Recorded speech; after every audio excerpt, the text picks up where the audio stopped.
Sabres fall last night, second game in a row. They had a lead with less than 10 minutes to go in the third period, gave it up, and then fall in overtime. Columbus beats the Sabres in Buffalo 4-3 in overtime.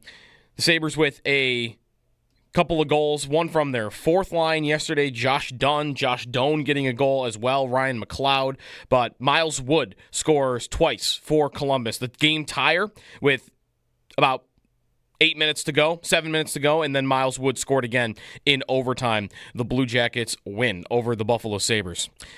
Last night in the World Series, the Blue Jays even it up 2 games apiece with a 6-2 win over the Dodgers. Vlad Guerrero Jr. hitting a home run off Shohei Ohtani, the moment of the game for Toronto. The Bills will have their first injury report of the week as we head into Chiefs week. That'll come a little bit later on today after practice.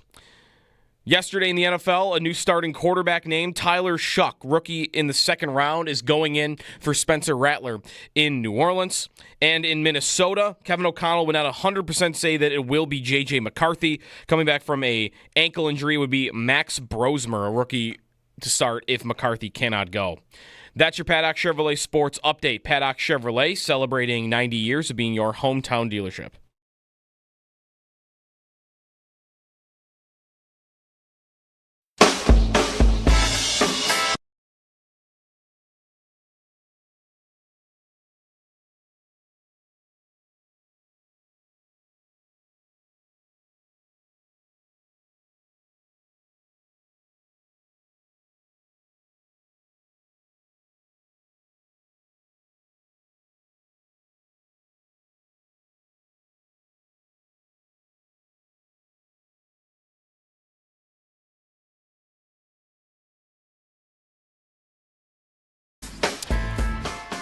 Yeah, now looking back, I know how the kids say cap, that's cap, like a lie. Yeah. Does Cap and Crunch mean he was lying?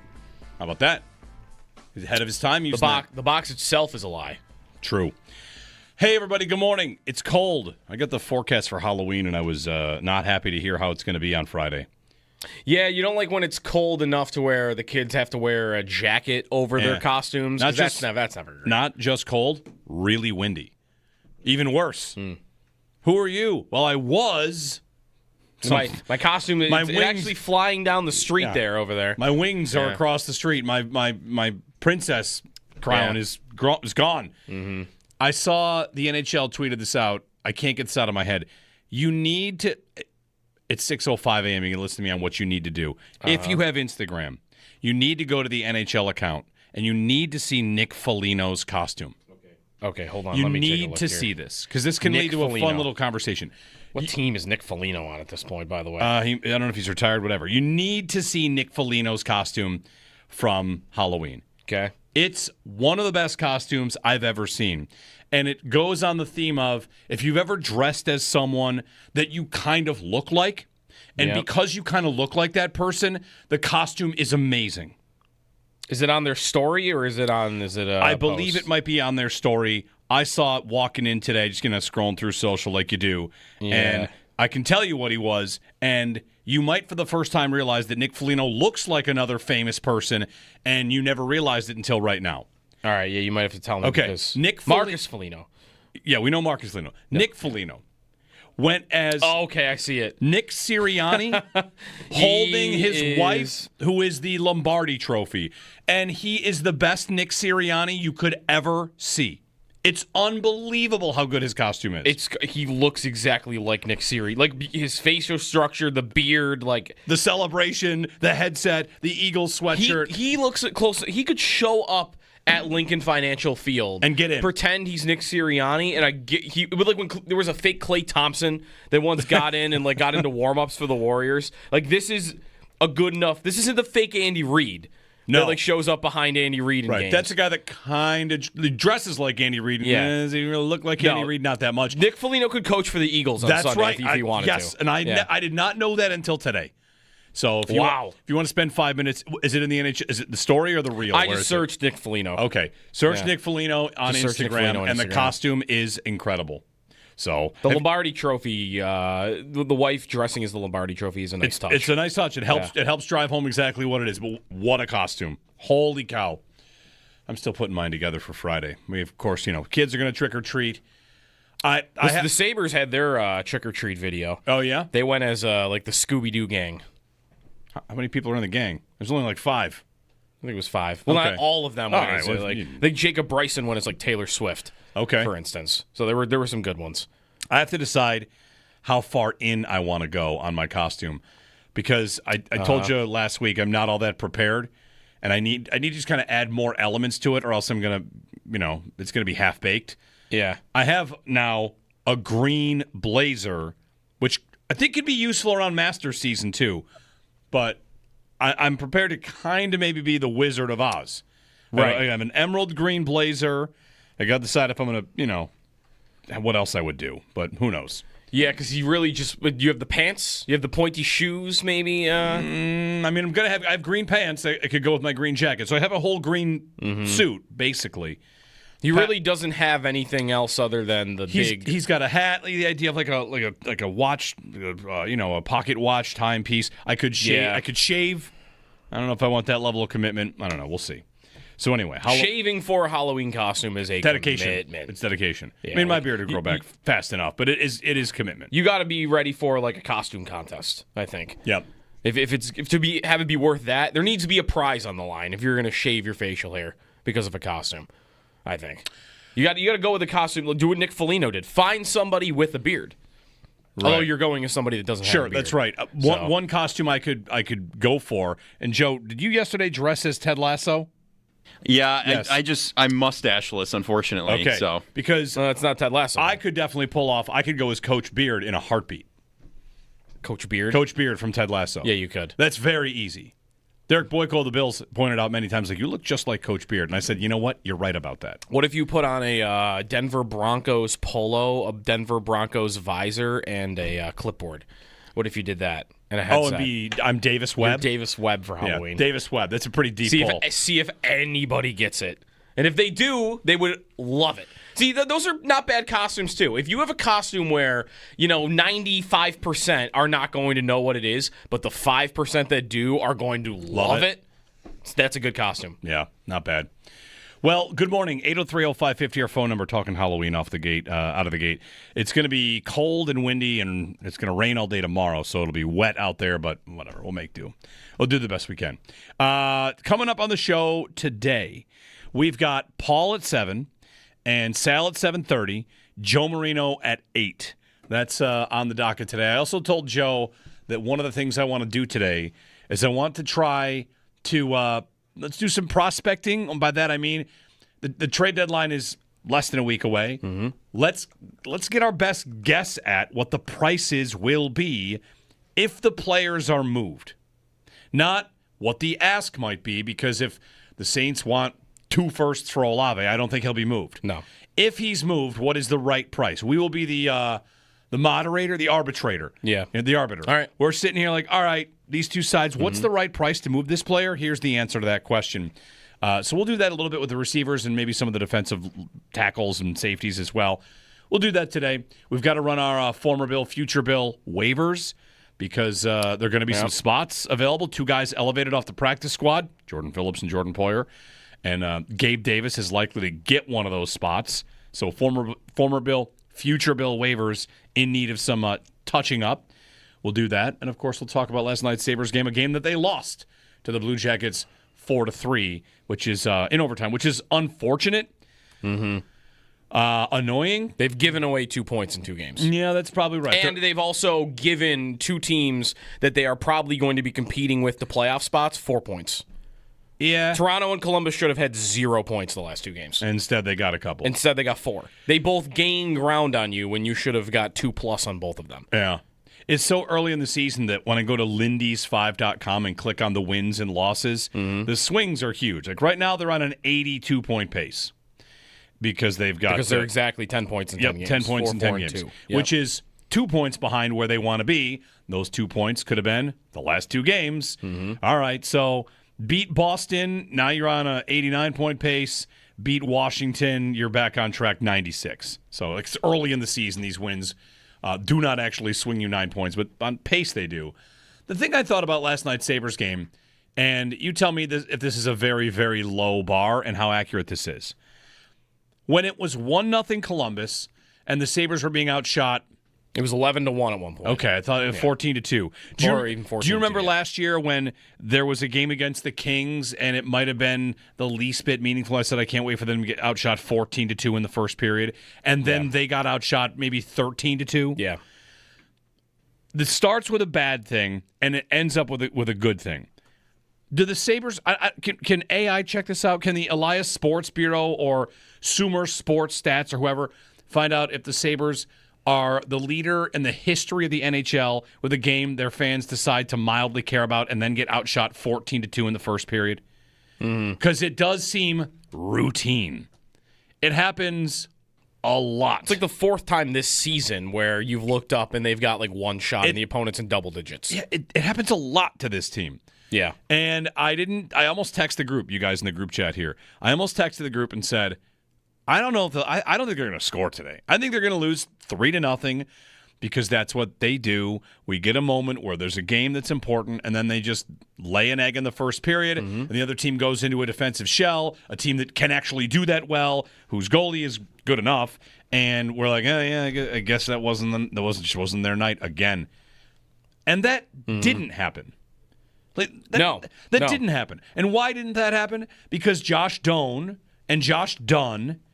The fourth line had like the best game for a fourth line I've ever seen. Yeah, because they actually have a little more on the bottom than they have before. Josh Dunn instead of Mason Geertsen, good idea. Yeah, jeez. That's a good idea. Yeah, you can actually have 3 forwards on your fourth line. That was nice. When he scored, when Josh Dunn scored that goal, his first NHL goal, and this is how you know I'm like wildly over my skis on this point, I thought, that's the kind of goal, this the kind of team that if they play like this year, people will get behind it. A little bit. I mean, it's not high flying. It doesn't mean they're going to make the playoffs, but they, after the first period where they do the thing, where they get outshot 14-2, and Lindy had a funny line about that. The rest of the game, it was just, this is a really competitive hockey team that plays hard enough and has some chops and can win some games. To me, they looked like a operation that's fine. That's not some miserable, miss the playoffs for more than a decade kind of team. Is that going too far? I know like a Josh Dunn goal to make it 2-1 isn't supposed to mean too much on October 28th, but I've seen so many times them get down 1-0 and the game is over, and that doesn't necessarily feel like that right now. If they could get rid of those 14-2 periods, it'd be pretty great. But I was going to say, like, what are they really? Does it just look different? Like, what is different, I guess? I don't really know. I saw a list yesterday of, like, what the Sabres have been after their first 10 games each year. Yes, and it's the second worst they've been in the last 6 years. Yeah, but, like, it's all relatively the same. It's all about the same. Like, this year it's 4-4-2. It's 4-5-1, 5-5, 5-4-1, 4-4-2. There's another 4-4-2. Like, it's the third time they've been 4-4-2 in the last 10 years. 9 years, even, after 10 games. So, yeah, I don't even doubt. Like, I do think it looks a little bit different. I think that they do look more competitive, and it is different things. Like, the last 2 games, you're seeing both. It's one, a slow start, and then I've got 2 games in a row where I haven't been able to close. And why haven't I been able to close? I mean, one of the games is the goalie's fault. The other game yesterday is it's a deflection. Like, they're kind of just – yesterday was more like it just kind of happens. Like a shot from the point that isn't all that dangerous. Maybe you want somebody tying that guy up in front, probably. But a deflection that goes back across the goaltender. I mean, I'm not going to kill Lyon for that. I'm not going to kill any individual player on that one. That's just a goal, I guess, that's going to end up in the back of your net. But the results are about the same. So, I don't know. Same. Like, about the same. I think they're a team that's going to be live this year. I think they are deeper than they've probably been in some of these past years. Deeper where, though? And deeper in what way? Because are they deep enough in scoring? I think they're deeper on their blue line. I don't know if Definitely. I don't know if they're as deep on their forward group. Definitely. And the forward group, like I'm do the thing where I'm, hey, you know what? I'm kind of encouraged. I don't want to take a moral victory, but okay, like this is good. This is competitive. And then I see Victor Olofsson hat trick. and I see Peterka pick a corner, and I Yeah. think, every time the Sabres say they want to get better defensively, I don't know that you always have to do it by getting rid of something else. Could you ever just say, hey, we got a lot of great scoring, let's get better defensively and not suffer? Subtract the offense. Yeah. And the number of times, I'm also kind of triggered a little bit these days, Joe, because every J.J. Peterka highlight I see, I read some Sabres fan underneath saying, like, well, he's not a complete player. Okay. Yeah. Where's Utah in the standings? Oh, Great. I don't think they've lost since they introduced their new mascot. Okay. Like 6-0 since they introduced their new mascot. He's not a complete player. Olofsson, he's not a complete player. He keeps playing for good teams and scoring. Yeah. He played for Vegas. Now he plays for the Avalanche and had 3 goals? Yeah. Not a complete player. And I think, I could use one of those not a complete player to have finished in overtime last night. Is Yuri Kulik a more complete player? Yes. What did I need him to be? A better finisher. Yeah. So, well, your saving grace right now is that Doan is scoring almost at the same rate that Peterka is. that's great. You know, Yeah. It'd be great to have both those guys. Which is not exactly possible. Because you needed him to get Doan. Right, And sure. also, I think, the Doan start is nice, and I think he's a player for them, but the idea that he'll keep pace with Peterka offensively for an entire season is probably not realistic. It's kind of like when Tuck was like, you look back on the Eichel trade after like 6 months, and you go, oh, Tuck's got more points. Tuck's got more points. Right. Even after a year, it was like, oh, they're pretty much the same. And then, one obviously pulled away from the other because one's a little bit more gifted than the other, and that's probably going to happen here. But Doan did score again last night. So, Yep. he's helping in that department, I think, a little bit. Yeah, they've subtracted a lot of it. Cousins is scoring for Ottawa, by the way. He's got 6 goals on the season. They are kind of littered all over the league. But, yeah, they wanted to change their style. I didn't necessarily agree with the way that they wanted to do it. I think, though, I think the part, this is what might become scary, I think they are doing what they set out to do. Yeah. And if you still don't win when you're doing what you set out to do, that's almost as bad of a look. If they are better defensively, which they kind of have been almost the entire year, Yep. and even if they have a goalie in Lyon that's giving them something, and they're still going to end up below the playoff bar, Right. And that's not a great look. And the power play is not nearly as bad. No, right? the power play was top 10 going into last night. Right. Penalty kill was number 1. You've last fixed night. a lot of things you needed fixing, and you're still in the same spot. That might be the scariest part. Is look around the roster right now. I can make an optimistic case for every single part of their team. The goalie, I've got Lyon, who's starting as well as any goalie they've had in like a decade. The penalty kill's number 1 in the league. The power play's top 10 in the league. The blue line looks really good and deep. You got guys up front that are scoring that you maybe didn't expect to, like Josh Doan, or last night Josh Dunn. McLeod is scoring. And you're 10-10, or 10 points. Right, everything seems to be going pretty well, and I'm 4-4-2. Uh-oh. Yeah. That's not great. So why are you 4-4-2? I should be 6 and, it's different reasons. I don't know, why are they 4-4-2? They're a little confusing right now to me. I want to boil it down at the end of the day, too. They just don't have a lot of star players. Right. They got some good players, and they don't have a lot of star players. They're scoring 3 goals per game, which is not bad. Yeah. Right? It's definitely not bad. I've got Ottawa scoring 4 goals a game, and Colorado and Pittsburgh and Utah, and being better defensively is nice. It's tough. You're always kind of robbing Peter to pay Paul here. Yeah, and the league is still obviously all very, very close because it's overtime games, and it's only 10 games. I'm frustrated that they have given away 2 points in the last couple of games. They could be sitting right now with 12 points and sitting in the 3rd place spot in the Atlantic Division, and we would all feel really good about their start to the season. They would be, what would they be? They'd be 6-4 on the year with 12 points. If they just closed out two games that, in both games, they had 85% win probabilities when the goals went in to tie it. They were almost home. And what's the best way to probably win that game? Is it to defend the house well enough, or is it to score 1 more? What's the real best way to finish out a game like that? Right, because last night, I don't know if there's any individual person you want to blame for the tying goal. You could do it for the winning goal. But the tying goal might just be, I didn't have another goal. Yeah. Yeah, like I had been camped in my own end, letting them come at me, and, if you do that long enough, eventually you might get a bounce. You might get a deflection. 803-0550. If you want to chime in on this, we'll, of course, talk plenty of Bills today.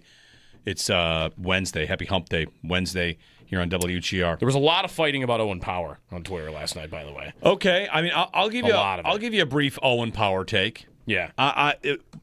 Without even saying what kind of player he is. Yep. I saw somebody wrote up an article at theathletic.com ranking every team's best players under 23. Right. Yeah. Right? Yep. Power's how old? 22? Maybe 23? Yes, 22, I think. Ranking every single player in the NHL. He's 22. Okay, 22. Every single prospect under 23. Mm-hmm. And Owen Power, I scrolled that list because I wanted to see where do the Sabres rank, right? They have on this list Power, Benson, Ostlund, who, hey, look at him, he's on the team. I've heard his name for 10 years. Ostlund, is Roseanne here? Is Kulik here? Benson, I already said Benson. Anyway, scrolled for Power. Where'd Power come in? Owen Power is the what ranked under 23 player / prospect in the NHL? I'll give you the answer. It's 27th. 27th. And you don't even have to argue about what kind of player he is. I just want to say there are years where the number one pick gets you the 27th best 23 and under, and there are years where it gets you Macklin Celebrini, who's like third. Yeah. Like you had a number one pick where, sorry, Buffalo, bad luck, not saying he's a bad player, not even arguing about him, you just did not get the return on a number one pick. Some years the number one pick is Connor McDavid. Yep. And some years it's Owen Power. Due respect to Owen Power. To be the 27th ranked under 23-year-old, if I just did all NHL players and prospects, where'd Power come in? In the 60s? McDavid would come in at 1. Yeah. And Power would come in at 74. For all players in the league? Yes. No, he's not in the top 100. Okay. Yeah. 117? Yeah, he might be like there. Sure. But. So it's not to give the Sabres an excuse. It's just whenever I see Power, I think, tough year to win the lottery. Tough year to be bad. Never mind win the lottery. I mean, Matty Beniers goes number 2, and there's other good players from that trap, but just tough year to be bad and have that pick.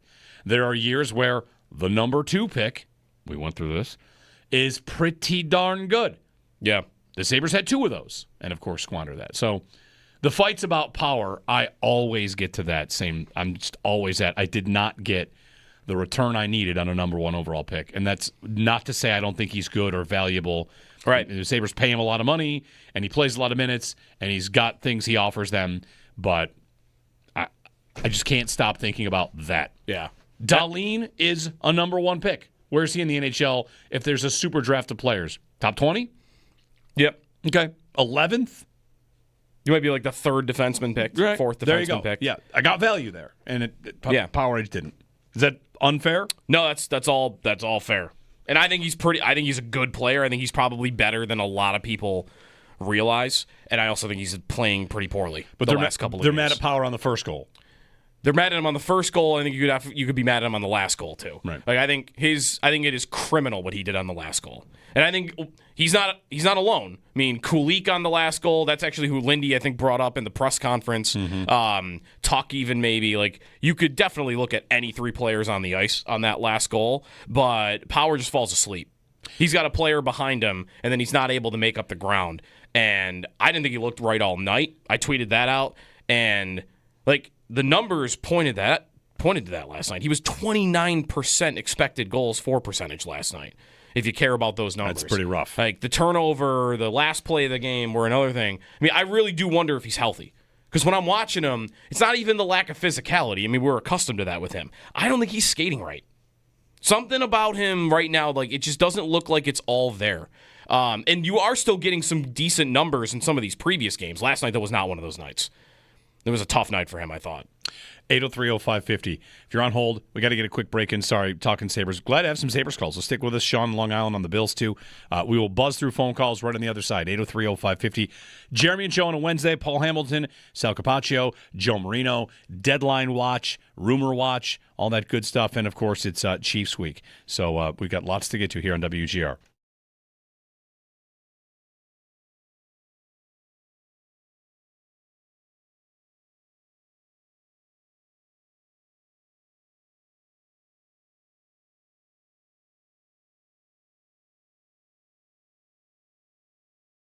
Jeremy White here for. Look around the roster right now. I can make an optimistic case for every single part of their team. The goalie, I've got Lyon, who's starting as well as any goalie they've had in like a decade. The penalty kill's #1 in the league. The power play's top 10 in the league. The blue line looks really good and deep.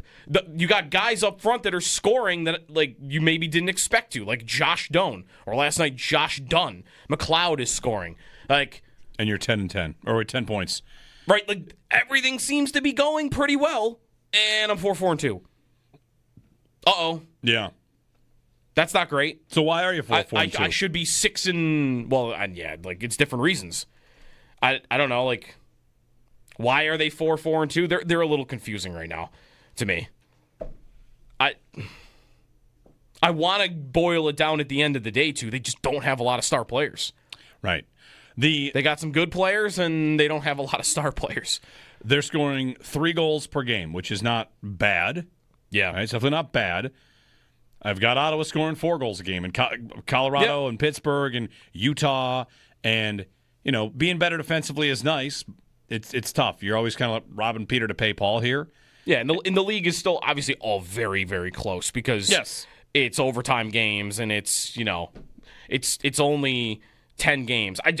I'm frustrated that they've given away 2 points in the last couple of games. They could be sitting right now with 12 points and sitting in the 3rd place spot in the Atlantic Division, and we would all feel really good about their start to the season. They would be, what would they be? They'd be 6-4 on the year with 12 points. If they just closed out two games that, like in both games, they had 85% win probabilities when the goals went in to tie it. Like they were almost home. I'll give you a brief Owen Power take. Yeah.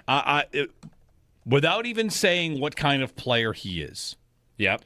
I saw somebody wrote up an article at theathletic.com ranking every team's best players under 23. Right. Yeah. Right? Yep. Power's how old? 22? Maybe 23? Yes, 22, I think. Ranking every single player in the NHL. He's 22. Okay, 22. Every single prospect under 23. Mm-hmm. And Owen Power, I scrolled that list because I wanted to see where do the Sabres rank, right? They have on this list Power, Benson, Ostlund, who, hey, look at him, he's on the team. I've heard his name for 10 years. Ostlund, is Roseanne here? Is Kulik here? Benson, I already said Benson. Anyway, scrolled for Power. Where'd Power come in? Owen Power is the what ranked under 23 player / prospect in the NHL? I'll give you the answer. It's 27th. 27th. And you don't even have to argue about what kind of player he is. I just want to say there are years where the number 1 pick gets you the 27th best 23 and under, and there are years where it gets you Macklin Celebrini, who's like 3rd. Yeah. You had a number 1 pick where, sorry, Buffalo, bad luck, not saying he's a bad player, not even arguing about him. You just did not get the return on a number 1 pick. Some years the number 1 pick is Connor McDavid. Yep. And some years it's Owen Power. Due respect to Owen Power. To be the 27th ranked under 23-year-old, if I just did all NHL players and prospects, where'd Power come in? In the 60s? McDavid would come in at 1. Yeah. And Power would come in at 74. For all players in the league? Yes. No, he's not in the top 100. Okay. Yeah. 117? Yeah, he might be like there. Sure. But. So it's not to give the Sabres an excuse. It's just whenever I see Power, I think, tough year to win the lottery. Tough year to be bad. Never mind win the lottery. I mean, Matty Beniers goes number 2. And there's other good players from that trap, but just tough year to be bad and have that pick.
Sabres fall last night.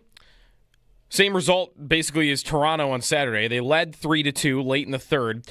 Blew the lead. Miles Wood scored a game-tying goal with about 6 minutes to go last night for Columbus, and then Miles Wood scored again in overtime to win it. Blue Jackets beat the Sabres 4-3, 4-4-2 through the first 10 games to begin the year for the Buffalo Sabres. They are next in action on the road. They will be in Boston.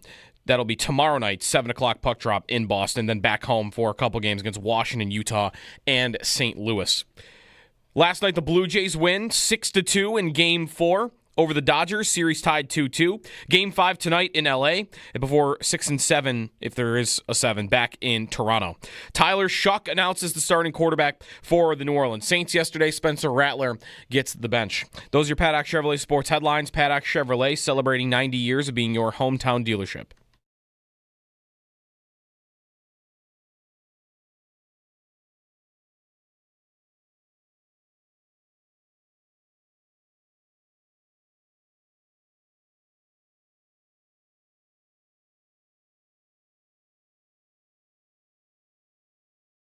Working for Buffalo here as of the second period. There's a shot right on the big away, and it scores! Good goal at the line. And is Dunn going to be the one to get it? Yes, he is. He's getting it. That's awesome. Josh Dunn with a goal here for the Buffalo Sabres and his first in the NHL. One of the first moments of the game, for the moments in your life, go forth to Firth Jewelers. That was a great moment because I wasn't positive Josh Dunn had never scored an NHL goal before until you saw his face, and then it was very clear, oh, that's definitely his first goal. Yeah. Because the smile on his face lasted, the rest of the night? Like it was a very, very cool moment. So good for Josh Dunn. If you had the Josh Dunn first 2 goals parlay for the Sabres, man, that would have paid. 803-0550, our phone number, 1-888-552-550. On trade deadline stuff for the Bills, the Chiefs week, and of course we opened up talking a lot about that Sabres game last night. They lose in overtime, which is unfortunate. They get 2 points in the last 2 games, but 2 overtime losses. Ryan in Akron leads us off this morning. Hey, Ryan, good morning. You're on WGR. Morning, thanks, guys. I just wanted to make a point. You guys are talking about the game-tying goal and no one's singularly to blame, but I don't remember exactly who it was, but if you watch back on right off the draw, they get the puck, and they're sitting right along the boards just waiting for it seemed like 5 seconds for their guy to circle all the way around, get in front of the net, and then get in position to tip that. If we just pressure that a little bit, that could be easily avoidable in a game situation like that. It just seemed like we had no pressure. We just wanted to sit back and just let them do what they want and play defensively. Who are you talking about? Bills. The guy that was the defenseman that was in front of the net that could have stepped up? No, the defenseman, offenseman that should have been pressuring the point and just sat there watching their defender with the puck. Yeah, that was Josh Doan. Yeah, I'm watching it. I mean, you could say that. You could say he should have attacked him. That's the only point. Yeah, I mean. Yeah. It's just we do that every week, though. Or every game that we get ahead, it seems like we just want to sit back instead of pressuring, like you guys are saying. You guys are making great points. Thanks, guys. All right. Yeah. Thanks, Ryan. Yeah, I don't disagree. I think he does really stop. He definitely could have gone right at him. So, mistake, probably a play that they would watch on film and they'd be like, I need you to step at that guy. So. Owen, anything from this game? Yeah. As a goalie, Jet Greaves or what we saw from Alex Lyon? I actually noticed something with Lyon that I was really interested in bringing up today. I'm glad you asked me. It looked to me like Columbus, especially early, was looking at his 5-hole a lot. A lot of really low shots, a lot of 5-hole rips, from all over the ice. And then I looked back and thought about the Nylander goal, breakaway goal to start the Leafs game was a 5-hole shot. Nyes went back to the 5-hole in that same game when he had a breakaway. Columbus seems to be attacking it. And then that screen goal that Lyon gives up, I think also slipped 5-hole on the ice. So you feel like that's the scouting report? There's something there.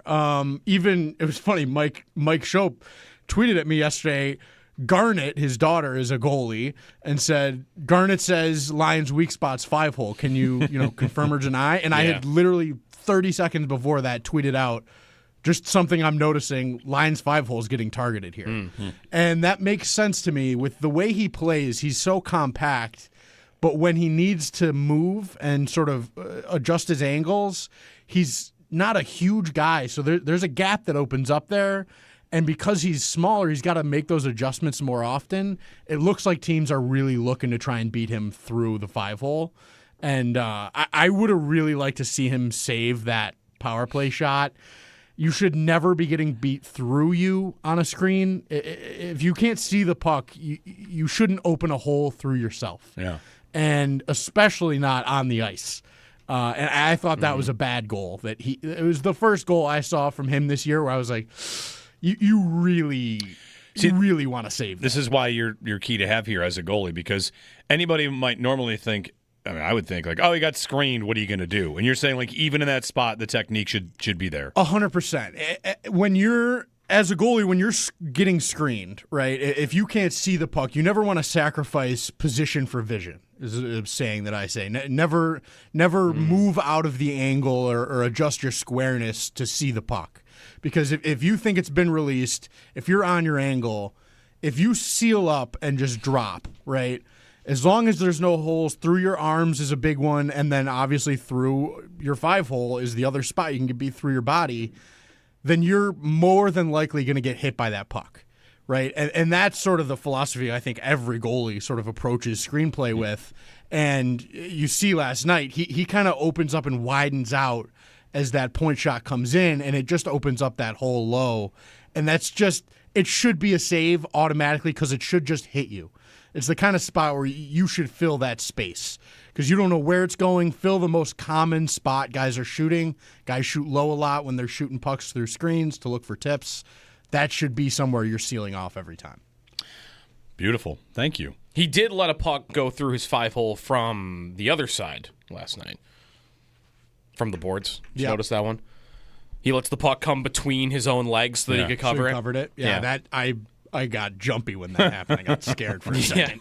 Right, one stick just gets a whack on it. Sean in Long Island. Confidence. Hey, Sean, good morning. Hey, guys. Good morning. How are you? Good. Just wanted to run something past you guys as far as like the grand scheme of the Bills in the front office right now. So if you take a look back over the past few years, I think we've lost, obviously, Joe Shane, Dan Morgan, Brian Gain. I think Terrence Gray still part of the? I believe so. Yep.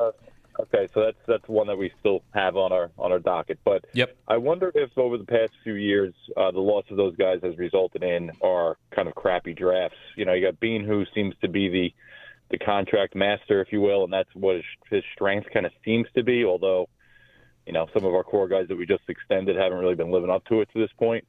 And I just wonder if we're losing some of our scouting prowess and the ability to identify talent, because, like, you take a look at some of our other contenders, the Ravens, they're very intentional about the type of guys they draft. The Chiefs, when they have, you know, obviously they have a very finite set of receivers that they like to target to get. And it just feels like, especially over the past couple of years, we're just kind of throwing, you know, just random darts up against the wall and kind of hoping they stick. And that leads to this lack of identity, if you will. And I just feel like these other teams, like the Rams, the Ravens, the Chiefs, obviously, the Patriots now with Vrabel. I think Vrabel's basically their GM, and you can see them already cooking stuff up here. Creating cap space and getting assets for guys that were on the bench. It's frustrating because they're going to. Anyway, I just don't know what you guys feel as far as like if we're losing some of that skill, you know? So the Patriots, to the point you're making about Vrabel, they traded defensive end Keon White to the Niners. So we'll see if like that. And Kyle Duggar to Pittsburgh, who are both Belichick picks. Right. Yeah. Belichick picks and guys that have not really, whatever. They haven't lived up to it. No, that's right. Duggar was good, but he isn't the same. Not with this team. Not with this team, right. So they make a couple trades, open up some space. What are they going to go for? We'll see. I saw an article from the Draft Network yesterday, the 3 teams that should be after Rashid Shaheed, and it was Bills, Steelers, and Patriots. So, I mean, all 3 of those teams. Patriots another speed receiver. I know. So, to the point about like the draft, I do think the Bills have a process and have a tried and true kind of methodology. Normally what they do, and there's a lot of this goes from the quarterback to up and down the road. To Spencer Brown, to Dawson Knox, to Cole Bishop, to what am I going to say here? Relative athletic score. They draft athletes, and they often draft tools guys that they think have the tools. Whether it's shooting for ceilings, shooting for floors. It all depends on what your opinion of each individual prospect is. But I do think they have a methodology. The one thing that I would say is maybe this gets to a bigger zoomed out point about their offense. And we might be making this point a lot about New England. What's New England about to have? They're going to have Josh McDaniels continuity for as long as he wants to coach, probably. Mm-hmm. So Josh McDaniels, when he's picking his offense, changing his offense, however, he's going to say, this is what I want. And the Bills are probably going to cycle through coordinators. They had a skill set, a group of players that was the vision that Brian Daboll had. Brian Daboll moved on. They go to Ken Dorsey. Oh, Dorsey wants it to be a little different. What if we get a couple of these players? A year and a half into that, you're gone.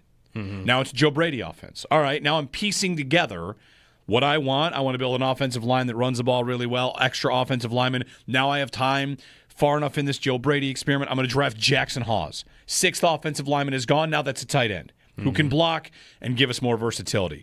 The back they find is not a Joe Brady back. It's a Dorsey, Daboll back. But he fits in. So offensive identity, I feel like you're hearing a lot of that from the Bills right now. They're still searching for it. I feel like they've been searching for it for 2.5, 3 years. Under Brady, they found it. Mm-hmm. And right now it feels like it's half there. So, where is Keon Coleman a very specific skill set they wanted, or was it's the opening day, it's the opening pick of round 2, and we've moved down twice, and we're looking for offers, and we don't see an offer, so we'll take this guy, right? I don't think Coleman represents everything they wanted in a receiver. I think it represents we like what this guy can offer us. Maybe he's not a perfect fit, but we've already traded down twice. Which is, by the way, what they did with James Cook, too, right? Trade down twice. Yep. And then, all right, we like this guy. Whenever a team trades down and takes a player, you kind of have to accept that there's no one they loved.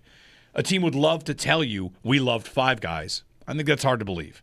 I think it's more likely you liked 5, and you'll take one of those 5. But if there's some one player you love, you would never trade down twice in the span of 7 picks. You'd be afraid that player would be gone. You don't control the board. So I don't know if that's too much of a digression off of the original point, Fred. Sean. Fred's up next. But I think they have an identity. I think they have a process. I think their process is generally pretty good. And by the way, if Hairston is good and this draft nets you Hairston and Walker, that's a success. That's a good draft. Regardless of what TJ Sanders does. Landon Jackson could never play a down. And if I get a number 1 corner and a stud defensive tackle, which Deion Walker might be, you got to chalk that up as a win. No? If they come out of this draft and the 1st and the 4th round picks are really good and then the 2nd and 3rds don't give you anything, that's usually that's a fine draft. That's a fine draft. That's a fine draft. Especially drafting. And it would stop because you would be looking at a couple, last year's draft class, you're just not getting a lot from it. So if you can hit on a couple of picks this year, that could kind of keep the pitchforks, I think, at bay. But you need Hairston, I think, to really do something. You do. You need Hairston. Because last year's draft at this point, just kind of looks like a complete whiff. From their 1st pick to their 10th pick. They're getting nothing. Last year?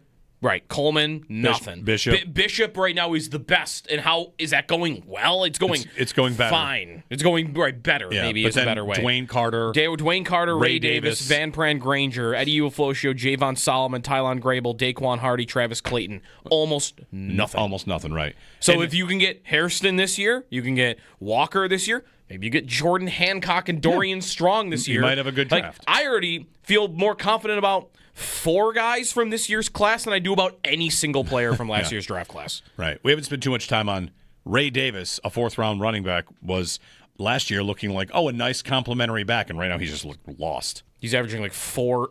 It's almost 4 yards fewer per carry than James Cook. It's hard to keep up with James Cook, who leads the league. But Davis is I think he's under 3 yards a carry. 803-0550. Paul at 7 o'clock. We'll recap the Sabres game with him, get his thoughts. And coming up at 7:30, Sal on injury watch today. Is Josh Palmer practicing? That's going to be a big one. I think it's a very big one for this Chiefs game.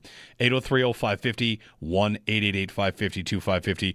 Jeremy and Joe, your phone calls as well. We got to run our former Bill, future Bill waivers. I really want to get in on that before the deadline because they could trade for like 7 former Bills or just sign a bunch of guys. You can join us at 803-0550 on WGR.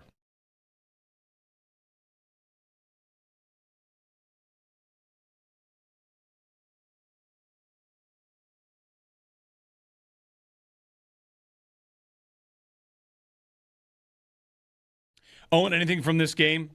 Yeah.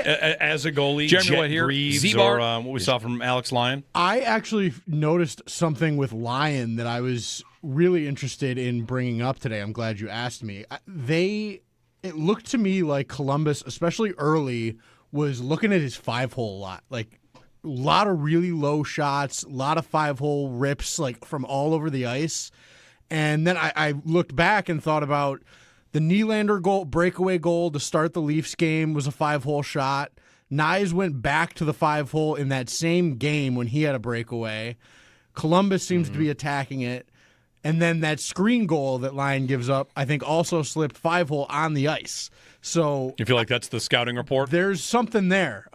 Even, it was funny, Mike Shope tweeted at me yesterday, Garnett, his daughter, is a goalie, and said, Garnett says Lyon's weak spot's 5-hole. Can you confirm or deny? And I had literally 30 seconds before that tweeted out, just something I'm noticing, Lyon's 5-hole is getting targeted here. Mm-hmm. And that makes sense to me. With the way he plays, he's so compact, but when he needs to move and sort of adjust his angles, he's not a huge guy. So there's a gap that opens up there.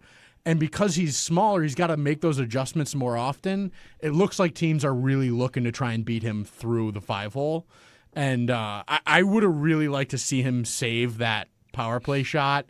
You should never be getting beat through you on a screen. If you can't see the puck, you shouldn't open a hole through yourself. Yeah. And especially not on the ice. And I thought that was a bad goal. It was the first goal I saw from him this year where I was like, you really want to save that. This is why you're key to have here as a goalie, because anybody might normally think, I would think like, oh, he got screened, what are you going to do? And you're saying like even in that spot, the technique should be there. 100%. When you're, as a goalie, when you're getting screened, right, if you can't see the puck, you never want to sacrifice position for vision, is a saying that I say. Never move out of the angle or adjust your squareness to see the puck.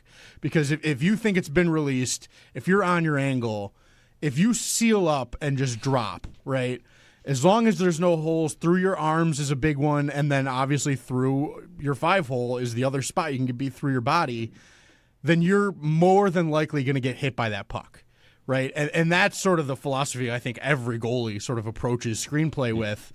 And you see last night, he kind of opens up and widens out as that point shot comes in, and it just opens up that hole low.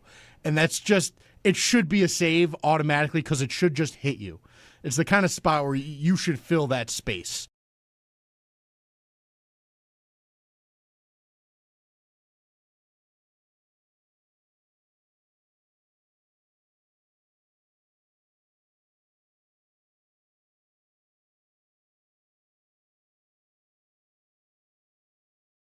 I'll give you a brief Owen Power take. Yeah.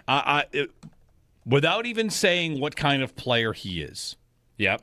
I saw somebody wrote up an article at theathletic.com ranking every team's best players under 23. Right. Yeah. Right? Yep. Power's how old? 22? Maybe 23? Yes, 22, I think. Ranking every single player in the NHL. He's 22. Okay, 22. Every single prospect under 23. Mm-hmm. And Owen Power, I scrolled that list because I wanted to see where do the Sabres rank, right? They have on this list Power, Benson, Ostlund, who, hey, look at him, he's on the team. I've heard his name for 10 years. Ostlund, is Roseanne here? Is Kulik here? Benson, I already said Benson. Anyway, scrolled for Power. Where'd Power come in? Owen Power is the what-ranked under 23 player / prospect in the NHL? I'll give you the answer. It's 27th. 27th. And you don't even have to argue about what kind of player he is. I just want to say there are years where the number 1 pick gets you the 27th best 23 and under, and there are years where it gets you Macklin Celebrini, who's like 3rd. Yeah. You had a number 1 pick where, sorry, Buffalo, bad luck.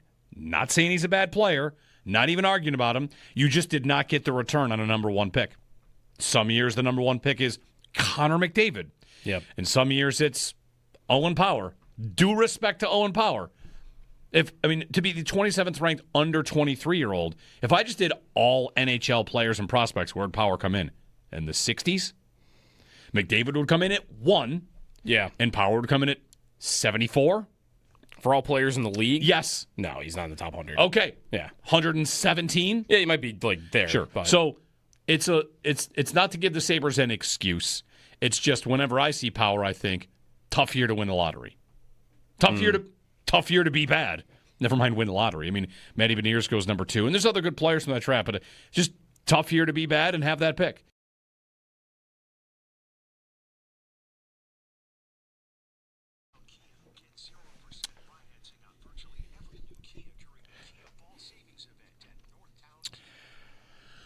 Hey, good morning, everybody. Jeremy and Joe. It's Chiefs Week. We'll talk with Paul Hamilton in a moment on the Sabres. Get Fred in D.C. quickly before the break as well. Hey, Fred. Hey, just wondering, the Sabres off seasons, they act like they're fighting a court order that, they have to improve. So what's Terry's really goal? Because it's not winning. He's not protecting his asset. So what do you think's happening? Thanks. I think they are trying to win. I think they are limited in their potential resources. And, yeah, I don't know. I think they're trying to win, and they're just not good at it, historically. Yeah, That's it. Right. Are they trying as hard as every owner in the league and every team in the league? I mean, probably not. I mean, some teams are exhausting all avenues to get the best players, and it doesn't feel like it's quite the same here. So yeah. I think they thought they were going to. They've thought multiple times over this period of time that they've thought they were going to be good, and it doesn't happen. 803-0550. Thanks, Fred. I'm gonna sneeze. It really could happen this year. I'm still open to it happening this year. I think they're going to be a team that's in the mix, and if you're in the mix, you just need 3 games that are lucky to go your way, and you luck in. Can I give you a quick stat on the Chiefs? We're going to talk Sabres on the other side with Paul. Maybe we'll get a versions of Fred's question to Paul. I looked at the Chiefs and Commanders the game, the box score. What happened in that game? What are notable things? Yeah. The Chiefs turned the ball over twice on their first 2 drives and committed 9 penalties for 95 yards. Okay. And won by 3 touchdowns. Uh-huh. They punted 1 time in that game. It came up 3 touchdowns with 2:49 left in the fourth quarter. It's the first time they punted in that game. So it's kind of interesting. You'll hear a lot. This kind of it speaks to me this way because the Bills want complimentary football. I'm sure the Chiefs want complimentary football, play clean, play smart. This game coming up Sunday, who can least afford to not play a clean game? There's a case to be made for each side. But if I were to tell you, hey, it's Bills Chiefs, somebody's going to go 9 for 95 on penalties and turn the ball over. Would you give them any chance to win this game? Probably not. Probably not. Then again, it's the Chiefs against the Commanders. So they won 28-7. They did not play a very good game. And they found their way, and we'll see who has the cleaner game on Sunday. I've got my concerns about the Chiefs. I also have one thing I saw. Jerry Ostrowski sent me this. He texted me, the next gen stats matchup. Who matches up where? They have 5-star matchups in favor of the Bills, 5-star in favor of the Chiefs, and there's one 5-star matchup in favor of the Bills. There's one spot where offense versus defense, the Bills have a 5-star matchup, and that is the Bills' passing game using play action against the Chiefs' defense on play action. The Chiefs' defense is last in football defending play action. So, run the ball. And then play action. Josh under center, play action, Kincaid. It's got to be one of those games, and we'll see if maybe Josh Palmer's available. There is one spot that the Chiefs have a 5-star advantage. Their deep passing defense against the Bills' deep passing offense. Oh, man. Now, this is where you galaxy brain take. That's actually removing a Chiefs' strength. Who cares how good their deep pass defense is if the Bills aren't even going to try it? Right. But that, to me, what does that mean to? Like, is Steve Spagnuolo? No, I have like one of the best deep pass defenses in football. I'm going to be able to do whatever I want to send whatever I want at this team. Load up and stop the run. Yep. And send blitzes. The blitzing will be relentless. Yep. I fear. We'll see. So those are your 2 5-star matchups according to Next Gen Stats. Bills in play action. Chiefs. The Chiefs have more edges on this entire card. There's like 20 categories, and the Chiefs have 12 advantages, and the Bills have 5. Okay, and 3 pushes. Yeah. Some of the pushes are but the Chiefs offense versus the Bills defense. It's Chiefs. 1 Bills. Get ready. Yep. Paul Hamilton on the other side, but not all bad. Play action. That's the formula. Paul Hamilton coming up 7 o'clock, 7:30. Sal on the latest on the Bills, issues, injuries, what to watch as they return this week to practice. Jeremy and Joe on WGR.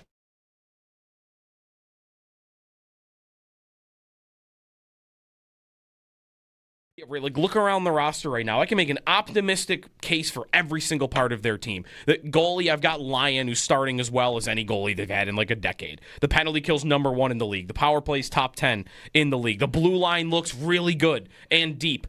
You got guys up front that are scoring that like you maybe didn't expect to, like Josh Doan, or last night Josh Dunn. McLeod is scoring. Like, and you're 10-10, or 10 points. Right, like everything seems to be going pretty well.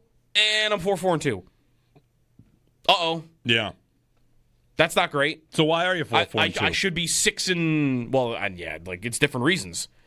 I don't know, like why are they 4-4-2? They're a little confusing right now to me.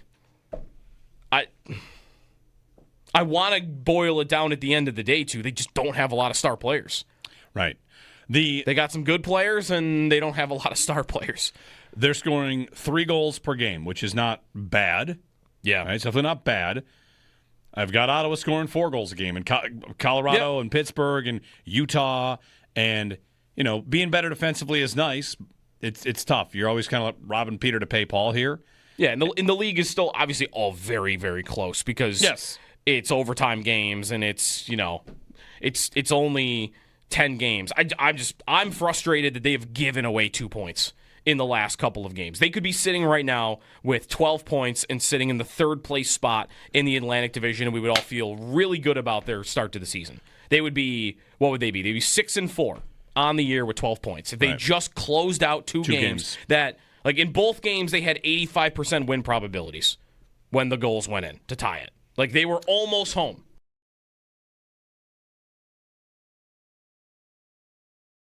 I'll give you a brief Owen Power take. Yeah. Without even saying what kind of player he is. Yep. I saw somebody wrote up an article at theathletic.com ranking every team's best players under 23. Right. Yeah. Right? Yep. Power's how old? 22? Maybe 23? Yes, 22, I think. Ranking every single player in the NHL. 22. Okay, 22. Every single prospect under 23. Mm-hmm. And Owen Power, I scrolled that list because I wanted to see where do the Sabres rank, right? They have on this list Power, Benson, Ostlund, who, hey, look at him, he's on the team. I've heard his name for 10 years. Ostlund, is Roseanne here? Is Kulik here? Benson, I already said Benson. Anyway, scrolled for Power. Where'd Power come in? Owen Power is the what-ranked under 23 player / prospect in the NHL? I'll give you the answer. It's 27th. 27th. And you don't even have to argue about what kind of player he is. I just want to say there are years where the number 1 pick gets you the 27th best 23 and under, and there are years where it gets you Macklin Celebrini, who's like 3rd. Yeah. Like you had a number 1 pick where, sorry, Buffalo, bad luck, not saying he's a bad player, not even arguing about him. You just did not get the return on a number 1 pick. Some years the number 1 pick is Connor McDavid. Yep. And some years it's Owen Power. Due respect to Owen Power. To be the 27th ranked under 23-year-old, if I just did all NHL players and prospects, where'd Power come in? In the 60s? McDavid would come in at 1. Yeah. And Power would come in at 74. For all players in the league? Yes. No, he's not in the top 100. Okay. Yeah. 117? Yeah, he might be there. Sure. But. So it's not to give the Sabres an excuse. It's just whenever I see Power, I think, tough year to win the lottery. Tough year to be bad. Never mind win the lottery. I mean, Matty Beniers goes number 2, and there's other good players from that draft, but just tough year to be bad and have that pick.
Sabres fall 4-3 last night in overtime to the Columbus Blue Jackets. They had a 3-2 lead with just about 6 minutes to go, and Miles Wood scored the game-tying goal. Wood also was the scorer of the overtime goal that won it for the Blue Jackets.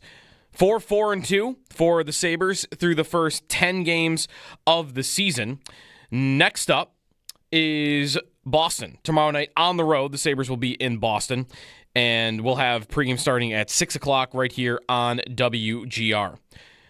The Bills will be back at practice today. First injury report of the week, heading into Chiefs week. It looks like Isaiah Pacheco of Kansas City, their starting running back, is not likely to play on Sunday against the Bills. The Barnes Firm Injury Report brought to you by the Barnes Firm. Injured for help, call 1-800-8-MILLION. The Blue Jays winning last night in Game 4 of the World Series, 6-2 final, all tied up at 2 games apiece. Game 5 tonight is back in LA before Game 6 and 7. If there is a Game 7, we'll be back in Toronto. Back to football for a moment. The New Orleans Saints announcing yesterday that Tyler Shuck is going in as their starting quarterback, their second-round rookie. Join WGR and Bud Light for Buffalo Football Friday Happy Hour. Shop and Bulldog broadcasting live this Friday, 3 to 7 p.m. at Neighbors Pub, 337 Kenmore Avenue. Chance to win a Josh Allen jersey, no purchase necessary, and you can enjoy other Football Friday live broadcasts coming up at Leo's and at Mitchell's. Bud Light, easy to drink, easy to enjoy. Enjoy responsibly, 21 plus.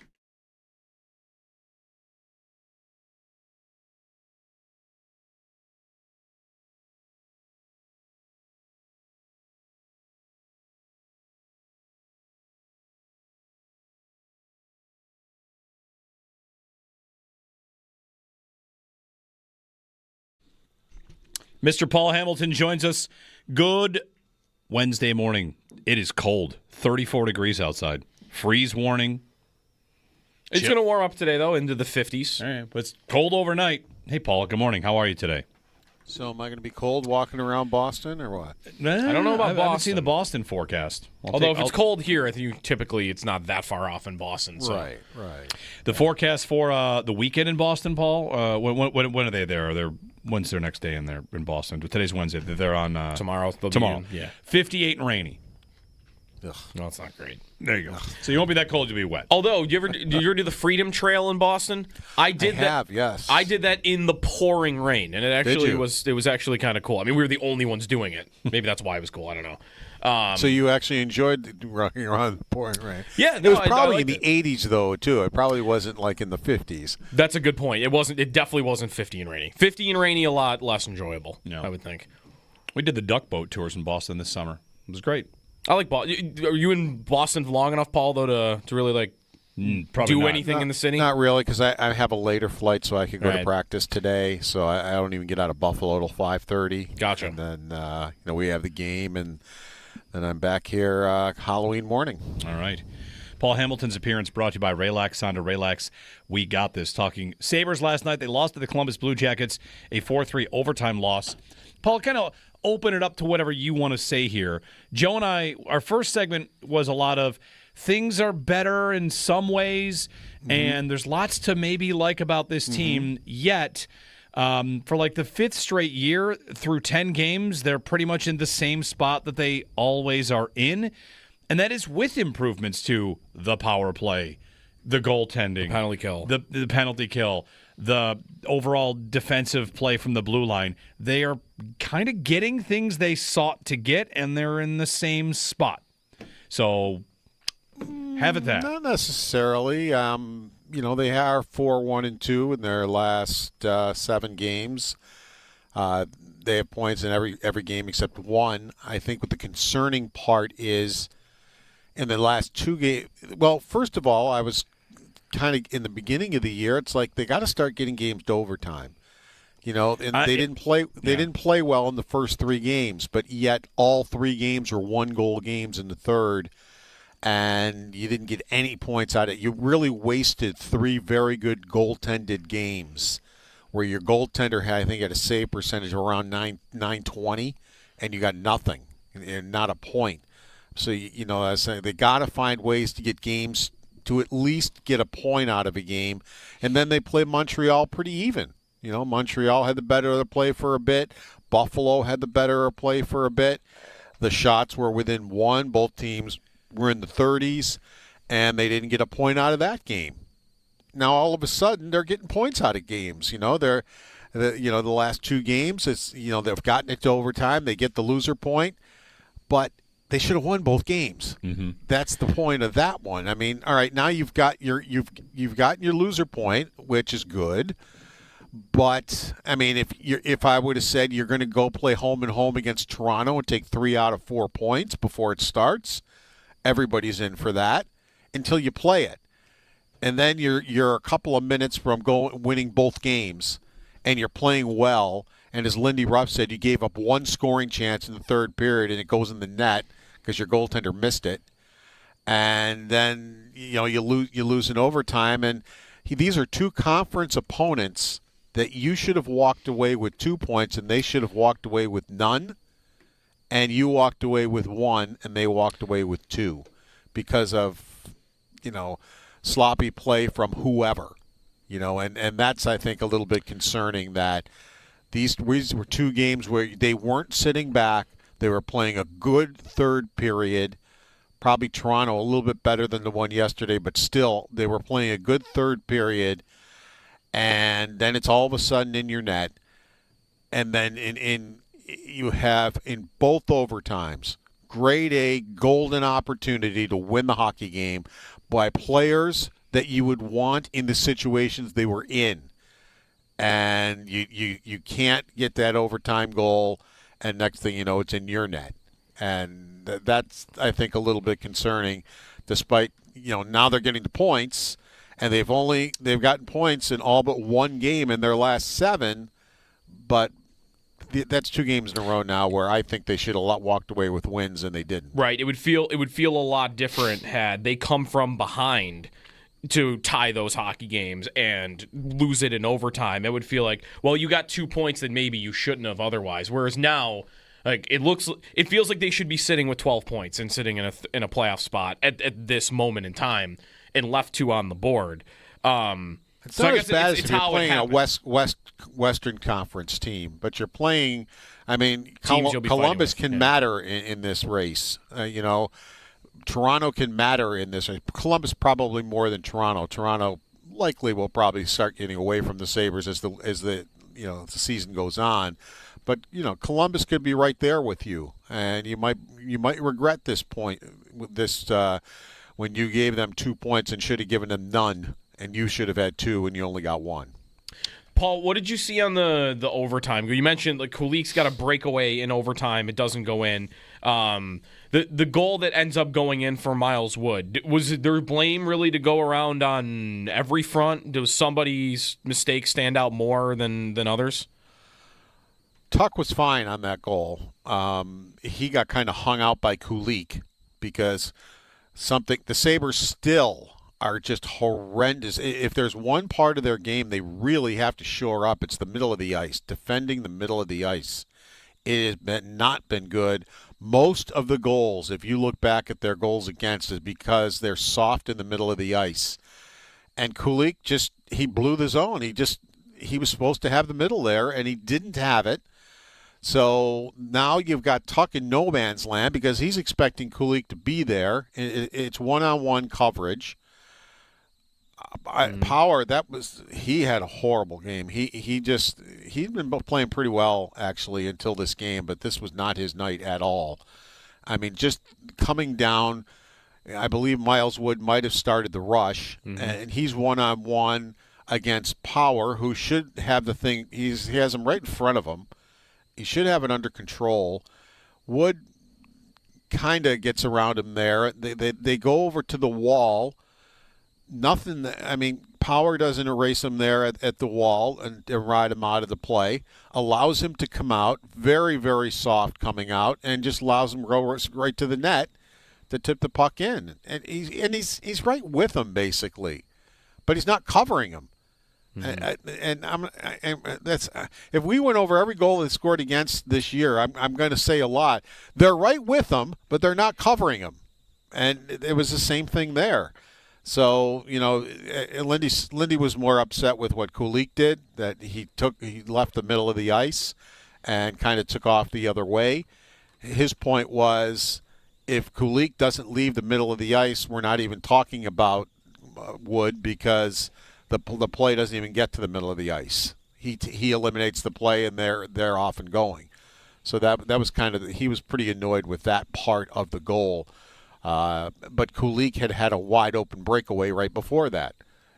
I mean, I probably wouldn't mind Tuck or Thompson if I had my druthers who has the overtime breakaway.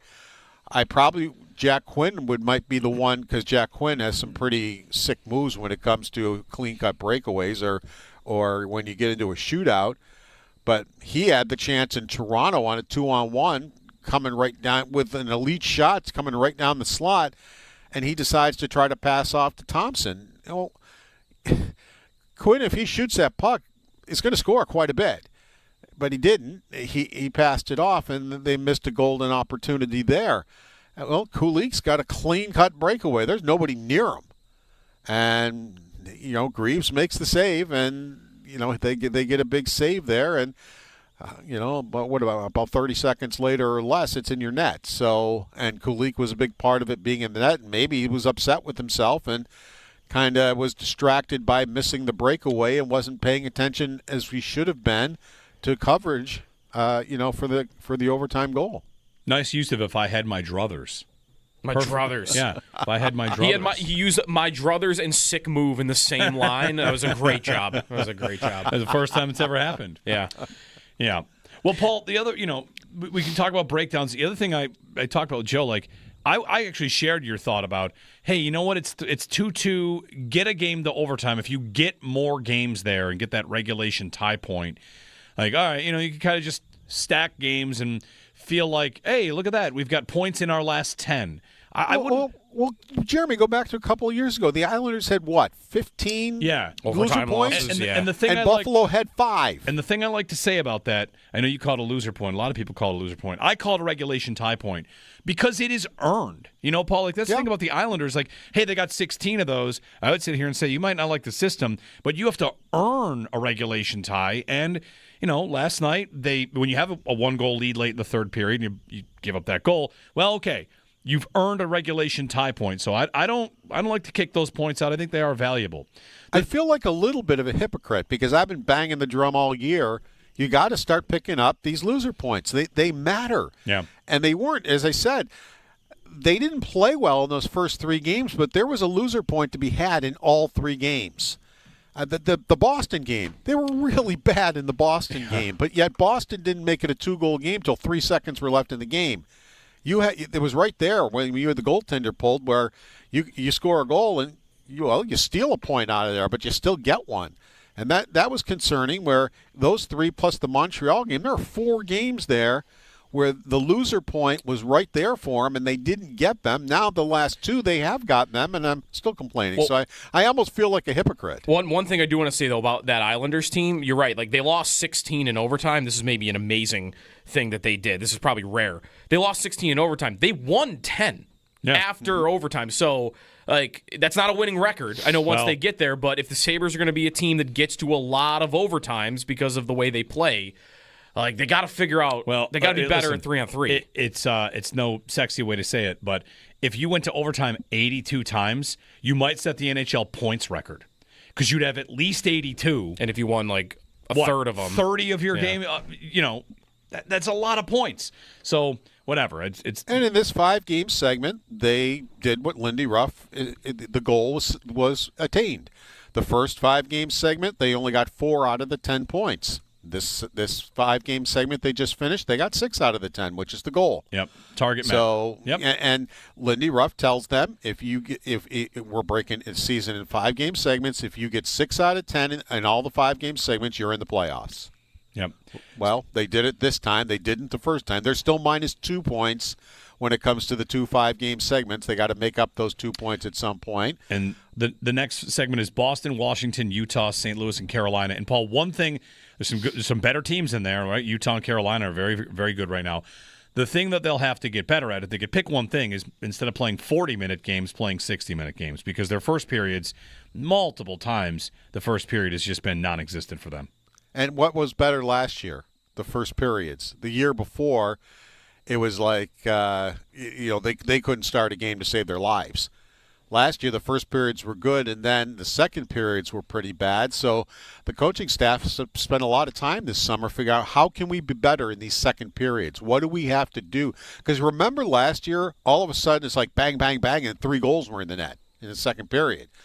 So they're trying to figure out what do we need to do to be better in second periods. Now, I don't know if that equates to, well, we paid too much time to the second period, and now the first period's gone down the drain or whatever. Lindy Ruff made a little bit of light of it yesterday, saying, well, it's a new start time at 6:45, and for some reason our team thought we were starting at 7:15. Yeah. Which is basically true. That's exactly. They started about 5 minutes left in the first period, and it was the Krebs line who, to me, they were the best line by far in that game. I mean, they're the ones that got the forecheck going when there was no forecheck. They were the ones that crashed the net when there was none of that. And it was nice to see them get rewarded with a goal. The way they were playing, they caused 2 penalties because they're making. They got Columbus's best 2 players to chase them all over the ice at the end of the second period and take stupid penalties. And Buffalo started the third period with a power play, and sure enough, just after that power play ended, it was the same line. Score a goal when Dunn gets his first NHL goal. So that was nice to see that line really, kind of give the Sabres a little bit of juice of, all right, wait a minute, our legs aren't moving, we're not doing anything, but theirs are. Why don't we maybe do what they're doing and maybe we'll be better? And they were much better in the second period and got themselves actually ahead in the hockey game. You think they can convince them to ditch the Geertsen idea? I would like to. Yeah, I mean, like that game is a great example of what that fourth line can do and the best that it can bring for you. The idea of like getting Columbus to chase them around. Those are different players, and yet Columbus gets off their game trying to chase them around. And another great example of you had a guy in your organization that you signed to an NHL contract who can do the job of what you think Geertsen needs to be doing. There's a big difference, though. Dunn can play hockey. You can put him on the ice. When Geertsen's in the lineup, you can't put him on the ice, and he plays like 2 or 3 minutes, and that's it, and nobody will fight him. I am convinced the other team tells their fighters or their tough guys, stay away from him because he's more valuable on the ice to us than he is sitting in the penalty box. Right. He's had opportunity for fights, and they're turning him down. And that's why I think they're turning him down, because he's more valuable on the ice to the other team. That's the big difference. Dunn is the role. This role is perfect for him, being on that energy line, and you don't have to worry about putting him on the ice. He's not going to kill you when he's on the ice. He does that role perfectly. He had the only scoring chance really in the first period until they woke up. I mean, remember, he forechecked about 10 minutes in and got the puck and brought it back out and had a pretty good scoring opportunity for himself. And he was the only one going. And so that's the thing that bugs me is you had a guy who can do what and Dunn can fight if you need him to do that. And he's perfectly willing to if you need him to do that. And, I mean, he's the one that kept that scrum going at the end of the period with their two best players out there. He went and grabbed, I think it was Marchenko, and it's like, all right, even if he goes to the penalty box with them, great. You just took their 9-point guy and 8-point guy and took them both to the penalty box with you. Fantastic. Nice job. So, yeah, I Greenway might be ready for Boston. You'll need a roster spot. To me, waivers is the only way to go here for Gertzen, and let's move on. Paul Hamilton on the Sabres. Eye on the blue and gold, brought to you by Great Lakes Building Systems. We keep an eye on your business, so you don't have to. Great Lakes Building Systems, our business is protecting your business. All right, Paul, safe trip to Boston, and we will talk about that game, and hopefully the Sabres can continue to play as well as they have. Thanks very much. Sounds good, guys. Take care. All right. Sabres getting those, I say it all the time, regulation tie points. That's what they are. You don't get the point when you lose. You get that point as soon as regulation is tied. Mm-hmm. Got bad PR. Unless you pull the goalie in overtime, then you lose. Then you lose it, right? Don't do that. And they take away your regulation tie point. Right, yeah. Anyway, it got bad PR from the start. 803-0550. Sal on the other side. Joe Marino at 8. Bills and Chiefs talking this huge matchup, of course, and the meaning behind it. We'll get injury updates today. Who's practicing? Is Josh Palmer going to be practicing? Anybody pick up any knocks during the week? We'll figure it out with Sal along the way. 803-0550. You can throw in your questions as well. I also have a Twitter poll. Are you more confident in the Bills' offense against Kansas City's defense? The Bills' defense against Kansas City's offense? Both or neither? Go vote in that. Have your voice be heard. Jeremy and Joe on WGR.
Sabres fall in a very similar result to what Saturday in Toronto was. They had a lead late in the third period. Columbus ties the game and then wins it in overtime. Sabres get 1 point out of last night, despite having a 3-2 lead with 6 minutes to go. Next up is Boston tomorrow night in Boston. Sabres 4-4-2 through their first 10 games of the season. Bills practice today, and our first injury report of the week coming a little bit later on. The Saints announcing yesterday that Tyler Shuck is their starting quarterback. Spencer Rattler to the bench. Shuck was a second-round pick this past draft. Blue Jays win 6-2, Game 4 over the Dodgers. Series now tied at 2 games apiece. Game 5 is tonight. Those are your Paddock Chevrolet sports headlines. Paddock Chevrolet celebrating 90 years of being your hometown dealership.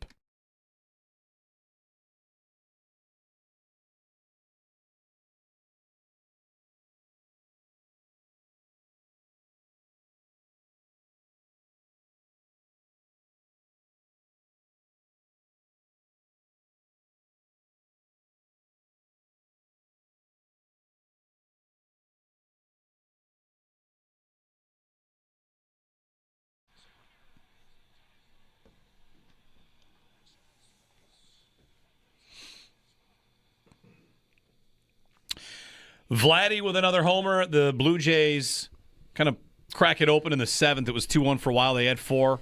The photo of Vlad watching the home run and Ohtani in the same frame turned to watch the home run as well is like, man. It's pretty great. You can't really build a statue with another player on the other team featured, right? It's a good question. The first thing I thought of myself is if they win it, this has got to be the statue. But the statue's not as good if Ohtani's not also featured. And I don't think the Dodgers would take kindly to the Blue Jays building Ohtani as part of their statue. If they won. How many hater statues are there ever where you make a statue to commemorate you owning somebody? It'd be like if the Sabres built a statue of Campbell hitting Umberger, and Umberger is like laying like vertically or horizontally in the ground. That'd be tough. Blue Jays win Series 2-2, which is it's been a great World Series. Watched a bunch of that last night after the hockey game. Sal Capaccio joins us on the Wester Hotline. We'll get ready for the Bills to report to practice today ahead of Chiefs Week, and who's practicing, how injury designations might look. Lots to keep an eye on. Sean McDermott will speak before practice today, giving us some updates as well. Sal, good morning. We have some roster stuff, right? The Ed Oliver injury, practice squad movement. There's roster stuff with the Bills as well. Yeah, good morning, guys. Interestingly enough, I tried almost stayed up for the entire 18-inning game. Fell asleep just before the home run, I guess. Oh, my goodness. And then went to bed last night in like the 7th inning. Kind of reverse there, right? A little bit. But that's what staying up for 18 innings does. Watched the Sabres game, flipped over the World Series, and then I did not know until I woke up this morning what had happened, but it looked like the Blue Jays were on their way, and they ultimately did win. Did win. Good World Series so far. Yes, The Bills made some roster moves yesterday, and they signed Jordan Phillips and Jordan Poyer from the practice squad to the active roster. Remember the day they brought them both in for the practice squad back a couple months ago? And, here's some veterans. They're going to be in the room and see how it goes. They're going to help out with the young guys and Cole Bishop and Deion Walker and TJ Sanders. Well, things change. Circumstances change. And Jordan Poyer now has had to play, and now he's going to be a full-time member of the roster, and so is Jordan Phillips, mainly due to Ed Oliver's injury. So what that does now is it brings the 53-man roster to 53. They have a full roster now, but they do have 2 open roster spots on the practice squad. Now, most teams, you get 16, but you get a 17th with an international player. The Bills have one, Travis Clayton, so that's why there's 2, just so everybody knows. Okay. So 15, they get 2 more. I expect Gabe Davis to be that guy at some point. I don't know if it's today. It could be today. It could be next week. It could be after Thanksgiving. I'm just saying, I think Gabe Davis is going to start practicing at some point, and when he does, he will immediately count on the practice squad. He will not count as a injured to return guy. You know what I mean? Like when they do that with only the 8 that they get. Okay. All right. We still don't really know what his timeline is, right? Because he's not really on the roster, and he's not practicing, right? So he's not ever a part of the injury reports. Right. So like I said, I think he's going to start practicing probably this week, next week. At some point, we don't know his timeline until he's on the field. Right. But yeah, that's right. But I think that's going to happen soon. So we're waiting injury report stuff. Monday, Sean McDermott was asked about the players that were listed as week to week, and he kind of said there was some variability in there, which to me it seemed a little bit like a non-answer. Maybe they're waiting to find out. Who are we waiting to find out on today? Matt Milano, Terrell Bernard, Daquan Jones, and Joshua Palmer. Now, in those guys, Milano and Bernard, well, I should say Bernard suited up. He just didn't play on Sunday against the Panthers. Milano did not suit up at all, and it felt like going through the week he might have been close because he practiced all week. Jones and Palmer did not practice at all throughout the week. I mean, I would think that they seem like it just feels like they're more a ways away than, well, certainly Bernard, but even Milano, because they haven't even been practicing. The other guys did. So we'll see when we get there. Now, Ed Oliver's on IR, obviously, so that's something, a move that they made. So they now have 4 defensive tackles when you count Jordan Phillips being brought up. Daquan Jones, Deion Walker, Larry Ogunjobi, and Jordan Phillips. But if Daquan Jones isn't practicing, you still only have 3 on the active roster as far as what might be available to them playing Sunday against the Chiefs. But those are really the guys that you're looking at right now. And Jones is big, Sal, because, I mean, with Oliver out, Phillips now at least on the active roster. Would there be another move coming, or do you think they're okay at that position? Or will that really be dependent on whether Jones is able to practice and play soon? Probably dependent on that, Joe. I was a bit surprised it wasn't Zion Logue over Jordan Phillips on the 53, only because Zion Logue has no elevations left, and he's still on the practice squad. If you want Zion Logue, you got to sign him. You can't elevate him. Jordan Phillips, you could have elevated another time. They do have Fedarian Mathis. He has actually played already this year. I think he was in the Jets game, if I remember correctly. He's been brought up. Now, TJ Sanders is on IR, and I don't think his timeline, I don't think he's coming back anytime soon necessarily, but eventually down the road, you could see TJ Sanders. He could be an IR to return guy. I think the big debate the question is, do you go outside the organization to find another defensive tackle? And if you do, is that via free agency? Is that via trade? My thought on that has been that would be more through free agency. I just think the defensive tackle, that you could trade for a guy. There's no doubt. I'm not telling you can't. You could trade for a guy, but I just think that it feels more likely that you're going to use some assets. You're probably doing it to get a wide receiver. I mean, how many assets do you have to go out there and trade?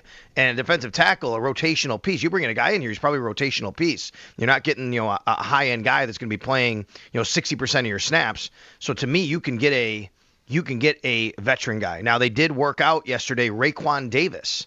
Raekwon Davis has played for the Miami Dolphins, the Indianapolis Colts, still pretty young. He's 28 years old. He's a guy that, you can use to plug up a little bit here. And that's the kind of guy that I feel like you would probably want to go out and get. 6'7", 325, by the way. He's more of a run-stuffing, nose tackle type of player. Sal Capaccio on the Western Hotline. Sal, we did not talk to you yesterday. Sean McDermott spoke with the media, so did Joe Brady on Monday. And I wonder your takeaway on what they had to say about this team. I think, Bills fans are happy, very happy. They dominated. They won. They won in a lot of phases. But, of course, the ongoing conversation is about the passing game. And it sounded to my ear that McDermott and Brady maybe have different evaluations of it right now.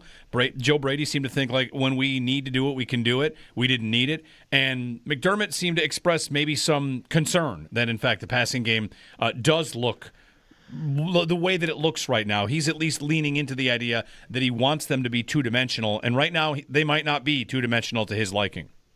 Yeah, there's a lot, I think, that has to get parsed through what they said. I look at and I read the comments from fans, and there's always been this perception that Sean McDermott just wants to run the ball, right? That's been provably false over the years. What he does want to do is have an efficient run game, and he would love to control the game with the running game. I think every coach does, but certainly he does. There's no doubt. I'm not going to deny that part of it. But he's not averse to throwing the ball. He wants to throw the ball.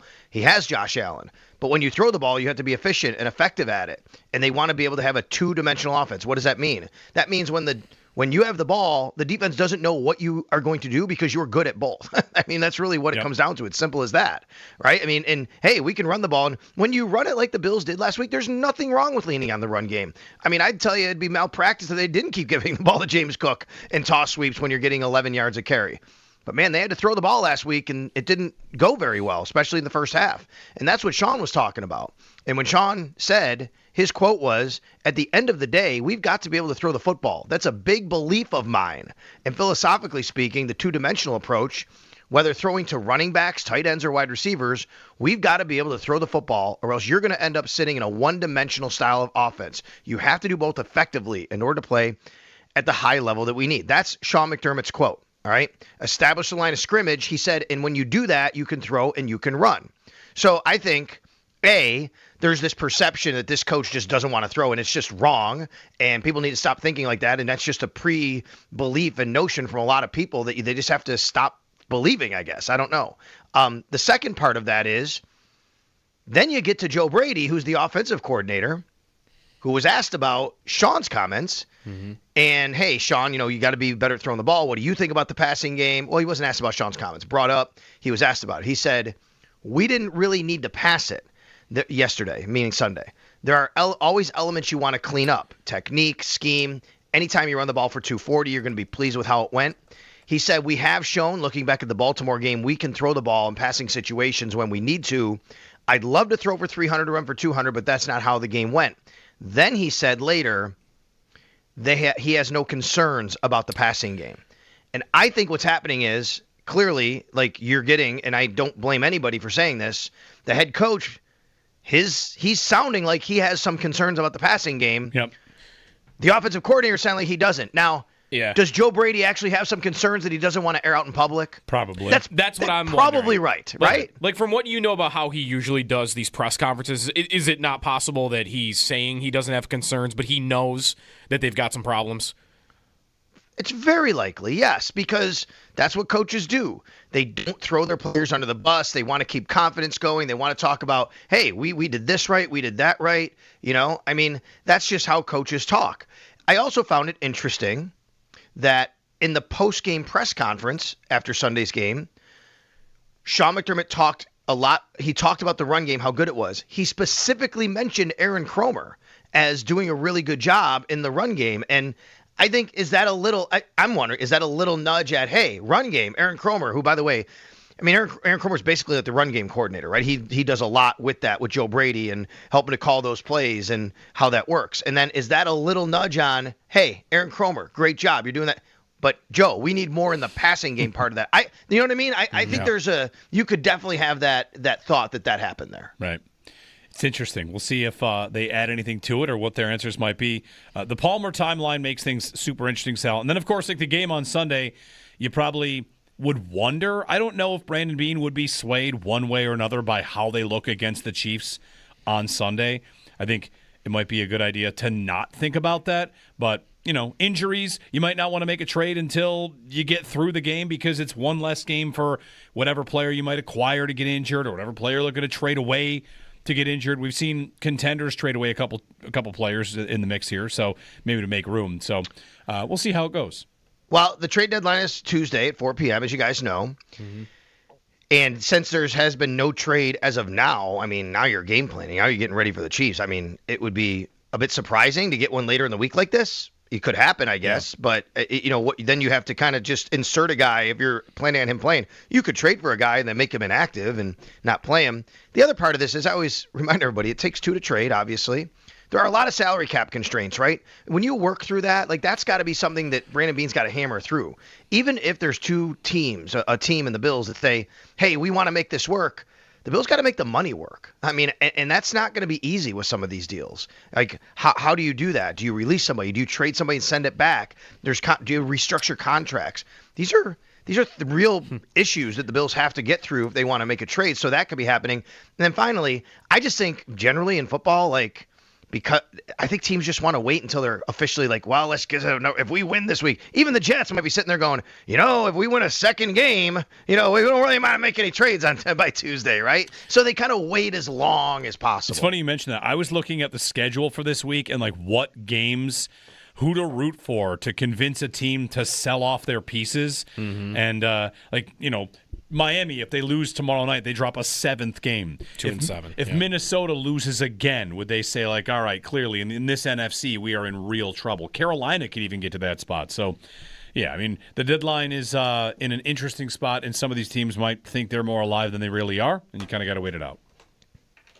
Yeah, so we'll see what happens Tuesday at 4 p.m. All right. Thank you, Sal. You got it, guys. Sal Capaccio on the Wester Hotline.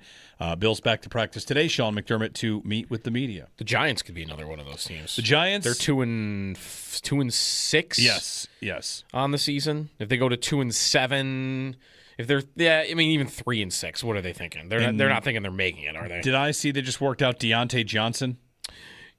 Yes, they've been looking at receivers. Somebody worked out Deontay Johnson. Yeah, the Raiders are 2-5. It's another team if they lose. How about the Bengals?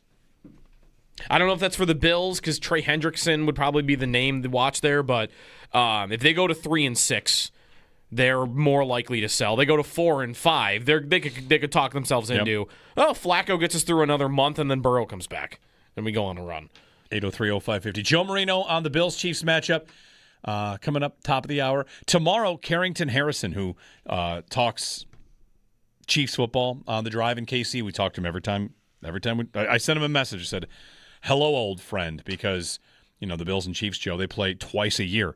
So he's on this station twice a year. I'm on his station twice a year. He joins us tomorrow at 8 o'clock. So Carrington Harrison on the Chiefs, their side of the story coming up. Joe Marino, 8 o'clock. When we return, what do we want to do when we return here? You got anything to tease? Anything good? Yesterday I was doing some digging on Allen touchdowns. Okay. Deep touchdowns. And how far back you have to go to find, the last 10 of them.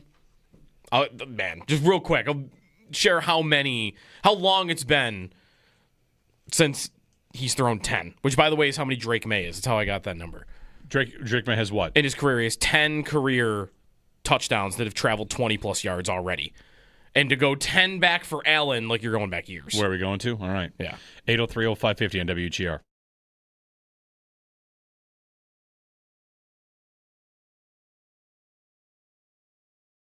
Owen, anything from this game? Yeah. As a goalie, Jet Greaves, or what we saw from Alex Lyon? I actually noticed something with Lyon that I was really interested in bringing up today. I'm glad you asked me. It looked to me like Columbus, especially early, was looking at his 5-hole a lot. A lot of really low shots, a lot of 5-hole rips, from all over the ice. And then I looked back and thought about the Nylander goal, breakaway goal to start the Leafs game was a 5-hole shot. Nyes went back to the 5-hole in that same game when he had a breakaway. Columbus seems to be attacking it. And then that screen goal that Lyon gives up, I think also slipped 5-hole on the ice. So you feel like that's the scouting report? There's something there. It was funny, Mike Schopp tweeted at me yesterday, Garnett, his daughter, is a goalie, and said, Garnett says Lyon's weak spot's 5-hole. Can you confirm or deny? And I had literally 30 seconds before that tweeted out, just something I'm noticing, Lyon's 5-hole is getting targeted here. Mm-hmm. And that makes sense to me. With the way he plays, he's so compact, but when he needs to move and sort of adjust his angles, he's not a huge guy. So there's a gap that opens up there. And because he's smaller, he's got to make those adjustments more often. It looks like teams are really looking to try and beat him through the 5-hole. And I would have really liked to see him save that power play shot. You should never be getting beat through you on a screen. If you can't see the puck, you shouldn't open a hole through yourself. Yeah. And especially not on the ice. And I thought that was a bad goal. It was the first goal I saw from him this year where I was like, you really want to save that. This is why you're key to have here as a goalie, because anybody might normally think, I would think he got screened. What are you going to do? And you're saying even in that spot, the technique should be there. 100%. When you're as a goalie, when you're getting screened, right? If you can't see the puck, you never want to sacrifice position for vision. Is a saying that I say. Never move out of the angle or adjust your squareness to see the puck. Because if you think it's been released, if you're on your angle, if you seal up and just drop, right? As long as there's no holes, through your arms is a big one, and then obviously through your 5-hole is the other spot you can be through your body, then you're more than likely going to get hit by that puck, right? And that's sort of the philosophy I think every goalie sort of approaches screenplay with. And you see last night, he kind of opens up and widens out as that point shot comes in, and it just opens up that hole low. And that's just, it should be a save automatically because it should just hit you. It's the kind of spot where you should fill that space. I'll give you a brief Owen Power take. Yeah. Without even saying what kind of player he is. Yep. I saw somebody wrote up an article at theathletic.com ranking every team's best players under 23. Right. Yeah. Right? Yep. Power's how old? 22? Maybe 23? Yes, 22, I think. Ranking every single player in the NHL. He's 22. Okay, 22. Every single prospect under 23. Mm-hmm. And Owen Power, I scrolled that list because I wanted to see where do the Sabres rank, right? They have on this list Power, Benson, Ostlund, who, hey, look at him, he's on the team. I've heard his name for 10 years. Ostlund, is Roseanne here? Is Kulik here? Benson, I already said Benson. Anyway, scrolled for Power. Where'd Power come in? Owen Power is the what ranked under 23 player / prospect in the NHL? I'll give you the answer. It's 27th. 27th. And you don't even have to argue about what kind of player he is. I just want to say there are years where the number one pick gets you the 27th best 23 and under, and there are years where it gets you Macklin Celebrini, who's like third. Yeah. Like you had a number one pick where, sorry, Buffalo, bad luck, not saying he's a bad player, not even arguing about him. You just did not get the return on a number one pick. Some years the number one pick is Connor McDavid. Yep. And some years it's Owen Power. Due respect to Owen Power. To be the 27th ranked under 23-year-old, if I just did all NHL players and prospects, where'd Power come in? In the 60s? McDavid would come in at 1. Yeah. And Power would come in at 74. For all players in the league? Yes. No, he's not in the top 100. Okay. Yeah. 117? Yeah, he might be like there. Sure. But. So it's not to give the Sabres an excuse. It's just whenever I see Power, I think, tough year to win the lottery. Tough year to be bad. Never mind win the lottery. I mean, Matty Beniers goes number 2, and there's other good players from that trap, but just tough year to be bad and have that pick.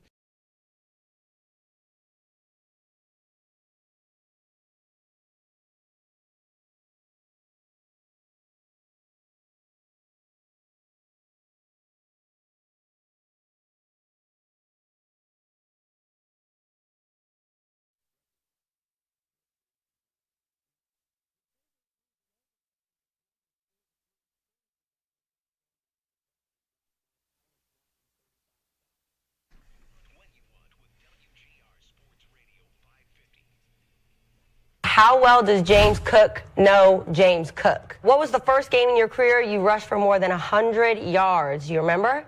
Big game. Give me a hint. This team is trash. The Dolphins? No. They're on the West Coast. They're on the West Coast. The Raiders. Oh, there you go. The Raiders. It was in September 2023. I remember that. That was my second year. James Cook on the Underdogs, the Arena Gridiron podcast there. The accidental wrong answer. This team is trash. The Dolphins? Great moment in the Bills-Dolphins rivalry right there. Hopefully Miami fans find that one.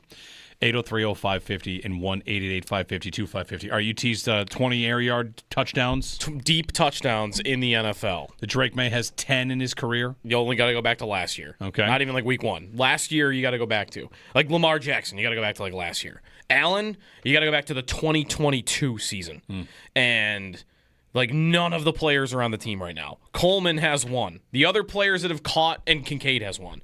The other players that have caught deep touchdowns from Allen in his last 10, 3 by Gabe Davis. I guess actually he's on the team too. He is. 2 by Diggs, 1 by Shakir, and then 1 by John Brown. His last 10 includes John Brown, which is cheating a little because it's when he came back to the Bills and he only caught 1 pass and it was like a 40-yard touchdown.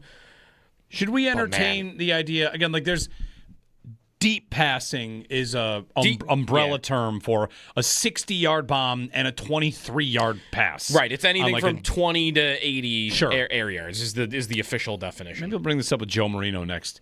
Like, on what level should I get to? The Bills don't do it because they don't trust Allen to do it. How good is he at that? They used to. They used to, but I think Joe's got some numbers on like his. He's not consistently great at that. Like right now, we'll see if Drake May can keep it up. Like right now, Drake May is great at that, and maybe that changes. But I don't know. The Bills think, listen, he's great at a lot of things. That's not his strength, so we don't want to build an offense that relies on that. I don't know. 803-0550. Drake May's 13 of 17 on deep passes this year. Like, has Allen ever had a stretch of 17 deep passes in his career where he's completed 13 of them? Like, he might not. Not many NFL But part of that is quarterbacks because have, May is like doing something that like has never been done. He's 15% above what like the NFL record is for a whole season. He's only done it for half a year, but he's tracking towards it. 803-0550. Dolphins and Ravens tomorrow, and Lamar looks like he's coming back. Dolphins should get smoked, right? Sure. Right. Yes, they should probably lose. Yes. The Ravens have never lost 3 in a row under John Harbaugh. Really? Yeah.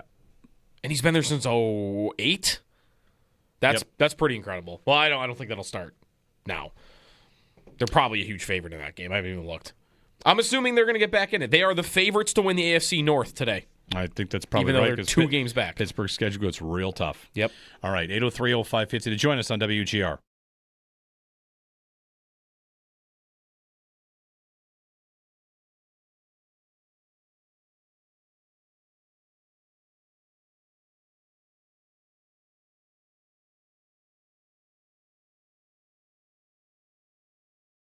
Like, look around the roster right now. I can make an optimistic case for every single part of their team. The goalie, I've got Lyon, who's starting as well as any goalie they've had in like a Sneaky decade. Joe The penalty kill's DiBiase number 1 in the here. league. The power play's top 10 in the league. The blue line looks really good and deep. You got guys up front that are scoring that like you maybe didn't expect to, like Josh Doan, or last night Josh Dunn. McLeod is scoring. Like, and you're 10-10, or 10 points. Right, like everything seems to be going pretty well, and I'm 4-4-2. Uh-oh. Yeah. That's not great. So why are you 4-4-2? I should be 6 and like it's different reasons. I don't know, like why are they 4-4-2? They're a little confusing right now to me. I want to boil it down at the end of the day too. They just don't have a lot of star players. Right. They got some good players and they don't have a lot of star players. They're scoring 3 goals per game, which is not bad. Yeah. Right? It's definitely not bad. I've got Ottawa scoring 4 goals a game, and Colorado and Pittsburgh and Utah, and being better defensively is nice. It's tough. You're always kind of like robbing Peter to pay Paul here. Yeah, and the league is still obviously all very, very close because it's overtime games and it's it's only 10 games. I'm frustrated that they've given away 2 points in the last couple of games. They could be sitting right now with 12 points and sitting in the 3rd place spot in the Atlantic Division, and we would all feel really good about their start to the season. They would be, what would they be? They'd be 6-4 on the year with 12 points. If they just closed out two games that, like in both games, they had 85% win probabilities when the goals went in to tie it. Like they were almost home.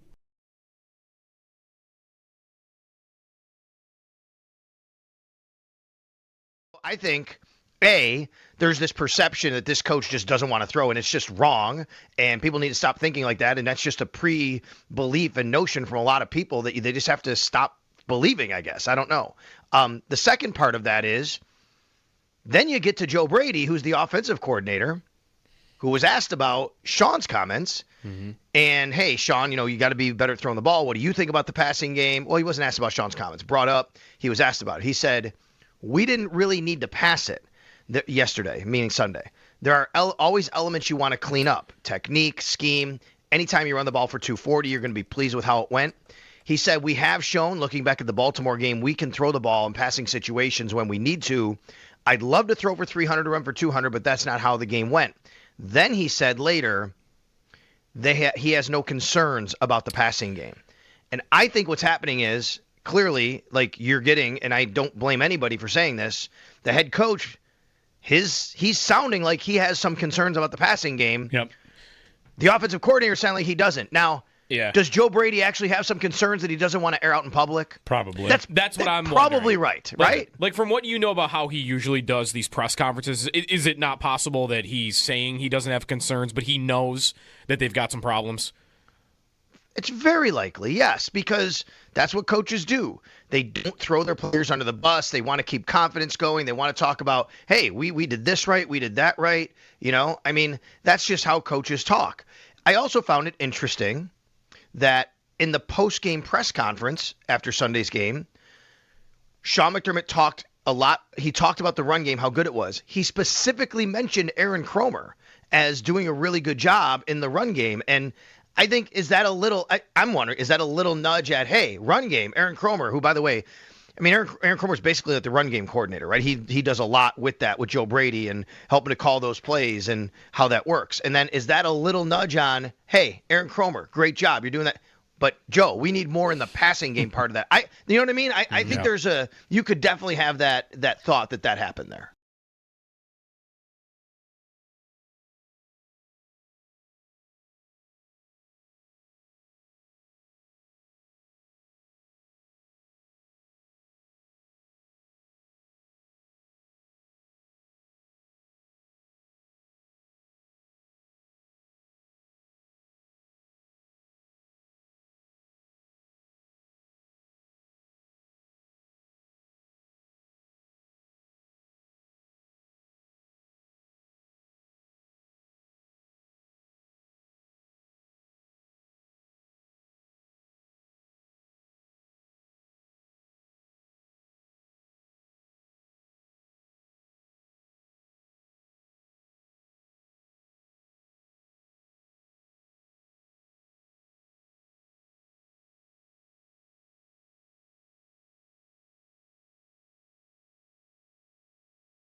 Sabres fall 4-3 last night to the Blue Jackets. They had a lead with about 6 minutes to go. Miles Wood scored for Columbus to tie it and then scored again for Columbus to win it in overtime. So back-to-back overtime losses, 4-4-2. The Sabres through their first 10 games. They are back in action tomorrow night against Boston. That game will be in Boston. We'll have pregame starting at 6 here on WGR. To football. Practice today for the Bills. They made a couple of roster moves yesterday, signing Jordan Phillips and Jordan Poyer to the team's active roster from the practice squad. So injury report coming a little bit later on today. Tyler Shuck announces the starting quarterback for the Saints. Second-round rookie is going in for Spencer Rattler. Last night in the World Series, the Blue Jays win 6-2 in L.A. to tie the series at 2 games apiece. Game 5 is tonight just after 8 o'clock. Games 6 and 7, if there is a 7th game, will both be in Toronto. Join WGR and Bud Light for Buffalo Football Friday Happy Hour. Chopin Bulldog broadcasting live this Friday, 3 to 7 p.m. at Neighbors Pub, 337 Kenmore Avenue. You'll have a chance to win a Josh Allen jersey. No purchase necessary. Other Football Friday live broadcasts coming up at Leo's and at Mitchell's. Bud Light, easy to drink, easy to enjoy. Enjoy responsibly, 21 plus.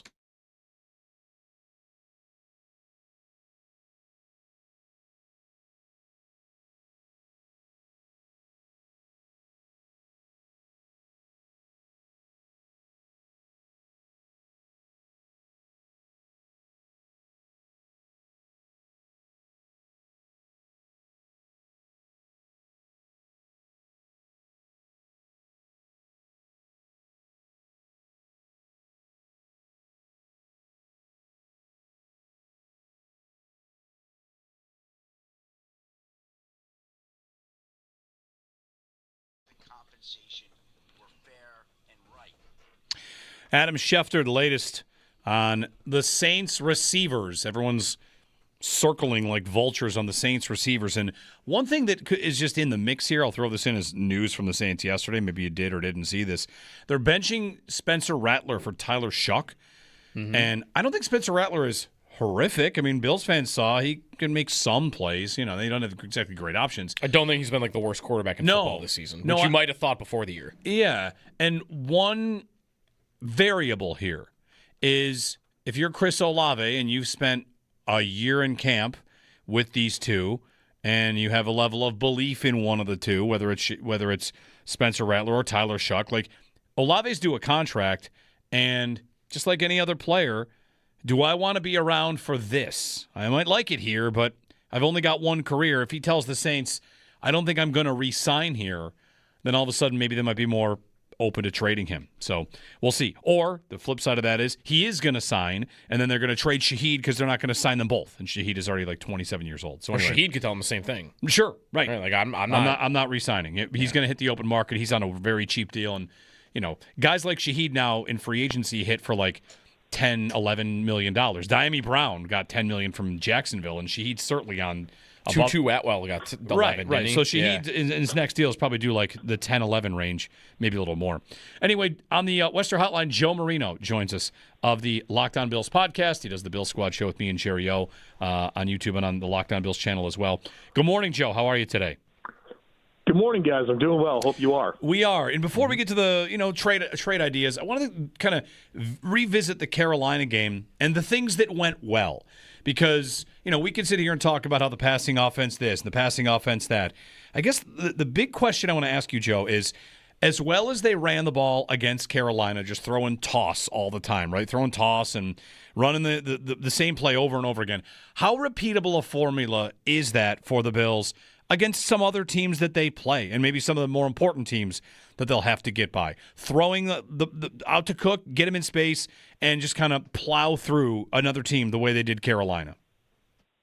I think the thing about replicating that script against other teams is it may or may not be necessary. And I think the Bills have done a good job this year of altering their rushing approach based on opponents. We've seen them come out with very heavy gap schemes and under center runs. We've seen them push the wide zone. We've seen them try to implement some different types of like the toss plays against Carolina. And so I think they're very game plan specific with their rushing offense. And against Carolina, where they have really big, good run-stopping defensive tackles and Derek Brown and Ashawn Robinson and Bobby Brown and Tershawn Wharton, the last thing you want to do is run at those guys, especially when they have smaller and inexperienced edge players like Prince Emmanuel and DJ Wanham playing a lot of their snaps. And so you want to run at those guys, force the big guys to move laterally, and then the Panthers don't have very good linebackers, and now you're asking them to work laterally and fill windows. It was just kind of the right idea against Carolina. I tell you, it's not going to be the right idea against Kansas City, where they're bigger on the edge, they're slower at linebacker. You probably want to attack that front a little bit differently. So I think it speaks to the diversity of ways that the Bills can run the football and how they can be game plan specific with it. And game plan specific Kansas City, you say slower linebackers. Is this a complete green light to run the ball and then really win in the play action game?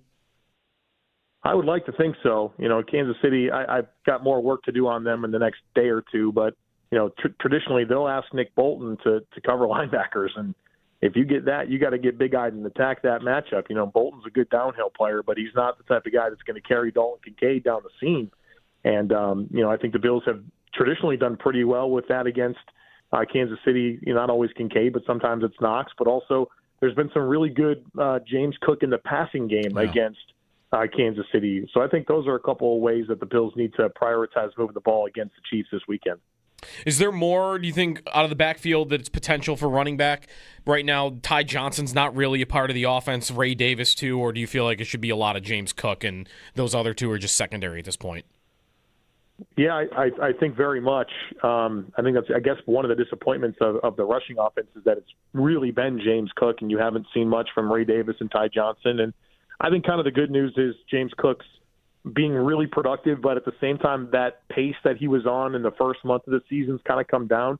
We were talking about him being 375 to 400 touches, and now that's more in the 335 range, which I think is a lot better for James. But if he's going to be this efficient with his touches, that's going to help him be productive and kind of make sure that you're not running him into the dirt. So the good news is they haven't really had to use their running back depth. But the bad news is you're kind of concerned if they did. And you mentioned it a little bit about Kincaid, maybe up the seam, Bolton as a matchup this week. He didn't really play a lot, Joe, in this game against Carolina. It was only 14 snaps, and he did actually make a big play on a 3rd and 10. How much do you really feel like they've missed him being a part of the passing offense regularly in these last 2 weeks? Like, I don't know that he'll play a full workload this week. If he'll even go back to playing half, maybe he will. If he did, I guess just how much of a boost do you think that would be given the season he was already having? Well, no doubt. I think he's proven to be probably the Bills' best pass catcher this year, and not having that guy probably says something about Josh Allen's last 2 games, where I think it's a little bit of a lull here for Josh, and not being able to have Kincaid, and then really missing out on Josh Palmer for a game and a half there as well. That's pretty meaningful, and those are your best separators down the field. And so we're frustrated with Josh Allen's down the field passing and what that looks like. Well, it'd be nice to have his best 2 guys, at full strength in doing that. Obviously there's bigger conversations to be had there, but when we think about some of those results, I think it is rooted in, probably wanting to have more for Palmer and Kincaid, and, whether that's Kincaid playing through this injury or Palmer not being available at all. I think that's hurt the passing offense, obviously. Joe Marino, Locked On Bills podcast. Joe, before the break, we last segment, Joe's remembering the last 10, 20-plus yard touchdown passes. You go back all the way to 2022. The deep passing game, the 50 yards, 20 yards, whatever it is. I know you've had some numbers on Allen in this department, and how much of what they miss in that part of the game is about receiver, is about how the scheme works, and how much of it is Allen not doing his part in the deep passing game over the last year or two, because we've all seen the graphic, right? 1 passing touchdown over 20 yards in 2024, and are there none this year? So, how much of that would you lay at the feet of the quarterback? Well, let's first acknowledge this. Josh Allen did have 3 deep passing touchdowns in the postseason last year, while the rest of the NFL had 10 combined, right? So I think that's pretty meaningful. He still shows it when he's shown it when he needs it, I guess. And of course, against Baltimore, he had a few as well. So that's worth pointing out. But Curtis Samuel, Mac Hollins, and who's the third one? Was the Ty Johnson one? Okay, Ty Johnson, yeah. Yep. I think the reality of this is Josh Allen's never been a great deep ball thrower. He's been average, maybe slightly above average, but he's never been like an amazing pinpoint accuracy deep ball thrower. And last year he was 26th out of 32 in catchable ball rate on deep throws. Now, that's certainly the lowest of his career. In 2023, it was 53%, and then it was 60% in 2022 and 2021. So it's definitely probably has a lot to do with the changing landscape of his weapons, right? Those are the lowest percentage throws. They require the most chemistry, and you take away Diggs and Davis, who he threw the ball deep to. I think you can kind of expect that to come down a little bit. But the reality is there's just not a lot of vertical receiving talent. And, you combine that with an average at best vertical thrower. I don't think you got a good recipe for a lot of success throwing the ball down the field. And one of my frustrations last year was that for as poor as the passer rating and completion percentage and catchable ball rate was on deep throws, the Bills were 5th in deep throw rate. They were throwing the ball deep all the time, and it wasn't very effective. And now this year they're throwing the ball deep not as much, and it's still not effective. So I think they've got to get the ingredients in place for this to be a big part of what they do. And look, in some ways it's majoring and minoring. Right. Deep throws are always going to be the lowest amount of throws that you consider just general plays that you're going to have. It's going to be under 15% of your passing offense to begin with. And, you obviously run the ball a ton too. So it's a small percentage of your offense. It's meaningful. I want it to be better. But I wish that he was a little bit more consistent, with the other things right now, so we can truly put that, kind of in its proper context. But it's kind of an all-encompassing conversation right now. Right, and you showed a play on your All-22 review. If fans remember this game, you're watching the Bills and the Panthers. The throw to Keon Coleman where it gets batted away. He runs like a quick little, like a flat curl, and Coleman comes in on the curl inside, and the ball gets batted away. And you point out that the structure of that play is such that Carolina has so many guys that are close to the Bills' line of scrimmage because there's no fear anywhere. So I guess what I'm getting at, Joe, is I'm not trying to get a Shaheed on the team because I need to throw him 7 deep balls a game. What I need him for is that a play like that where they try to throw to Coleman on a curl, that safety can't just be thinking like, well, I don't have to cover anything behind me because this team doesn't go there. Yeah, I thought that was a good play to call out, Jeremy. I mean, it was a condensed set, so your formational width is very narrow. And Carolina is playing, I think it was 10 of their 11 defensive players were within like 7 yards of the line of scrimmage, and their deep safety was like maybe 10 yards of depth in the middle of the field. It's like, okay, there's just not a lot of space here. There's a lot of bodies in a small amount of space, and you're trying to slot, little, I don't know, what is it, maybe a 4-yard route. And of course that linebacker is going to be able to drive on it. There's nothing for him to be concerned with, whether that was the route combinations or just a lack of something that was going to stress him to kind of sink into his coverage. And so, there's some challenges that the Bills have with creating the space that they need to slot a lot of these throws. And I think there's an implication for the quick game and the intermediate stuff that is a result of not necessarily having the threats vertically, much less the success throwing vertically. He didn't try. There wasn't even a deep throw in this game. The second time this year that Josh didn't throw a pass beyond 20, and then he had one other game. It was either Miami or the Jets. One of those games he threw none beyond 20, and then the other one he had one. So I guess in 3 of your 7 games, you had 1 or fewer, 1 or 0 throws 20 yards or more down the field. And so, it's definitely part of what you'd like to be on the menu here for this team, but it's just not clicking right now. To the other side of the ball, we saw Michael Hoyt, Maxwell Hairston, this defense that Brandon Beane, he went to overhaul the defense, and it's maybe finally starting to see parts of it. Granted, Ed Oliver's absence will be big. But what did you see from Hairston? What did you see from Hoyt in terms of how this defense can play differently? And, here comes your biggest test, Kansas City. We might want to see how they pass the test later in the year. But are they more equipped with those two in the lineup to try and deal with Kansas City on a week like this? Yeah, absolutely. And obviously the Chiefs' offense is rolling right now. It's probably the best it's looked in 3 years.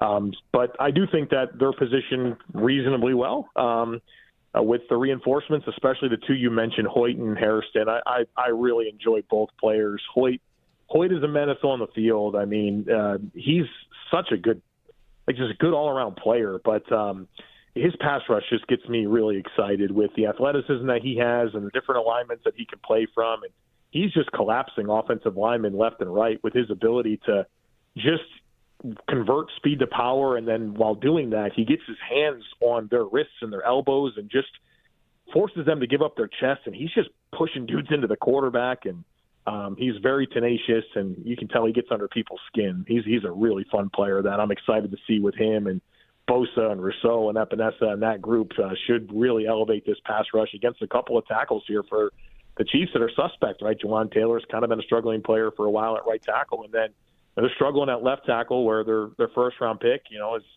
kind of MIA right now with some challenges. And so there's some matchups to take advantage of there. And obviously, affecting Mahomes is going to be so critical. But, Hoyt's really exciting, but I really, really enjoyed the Hairston tape as well.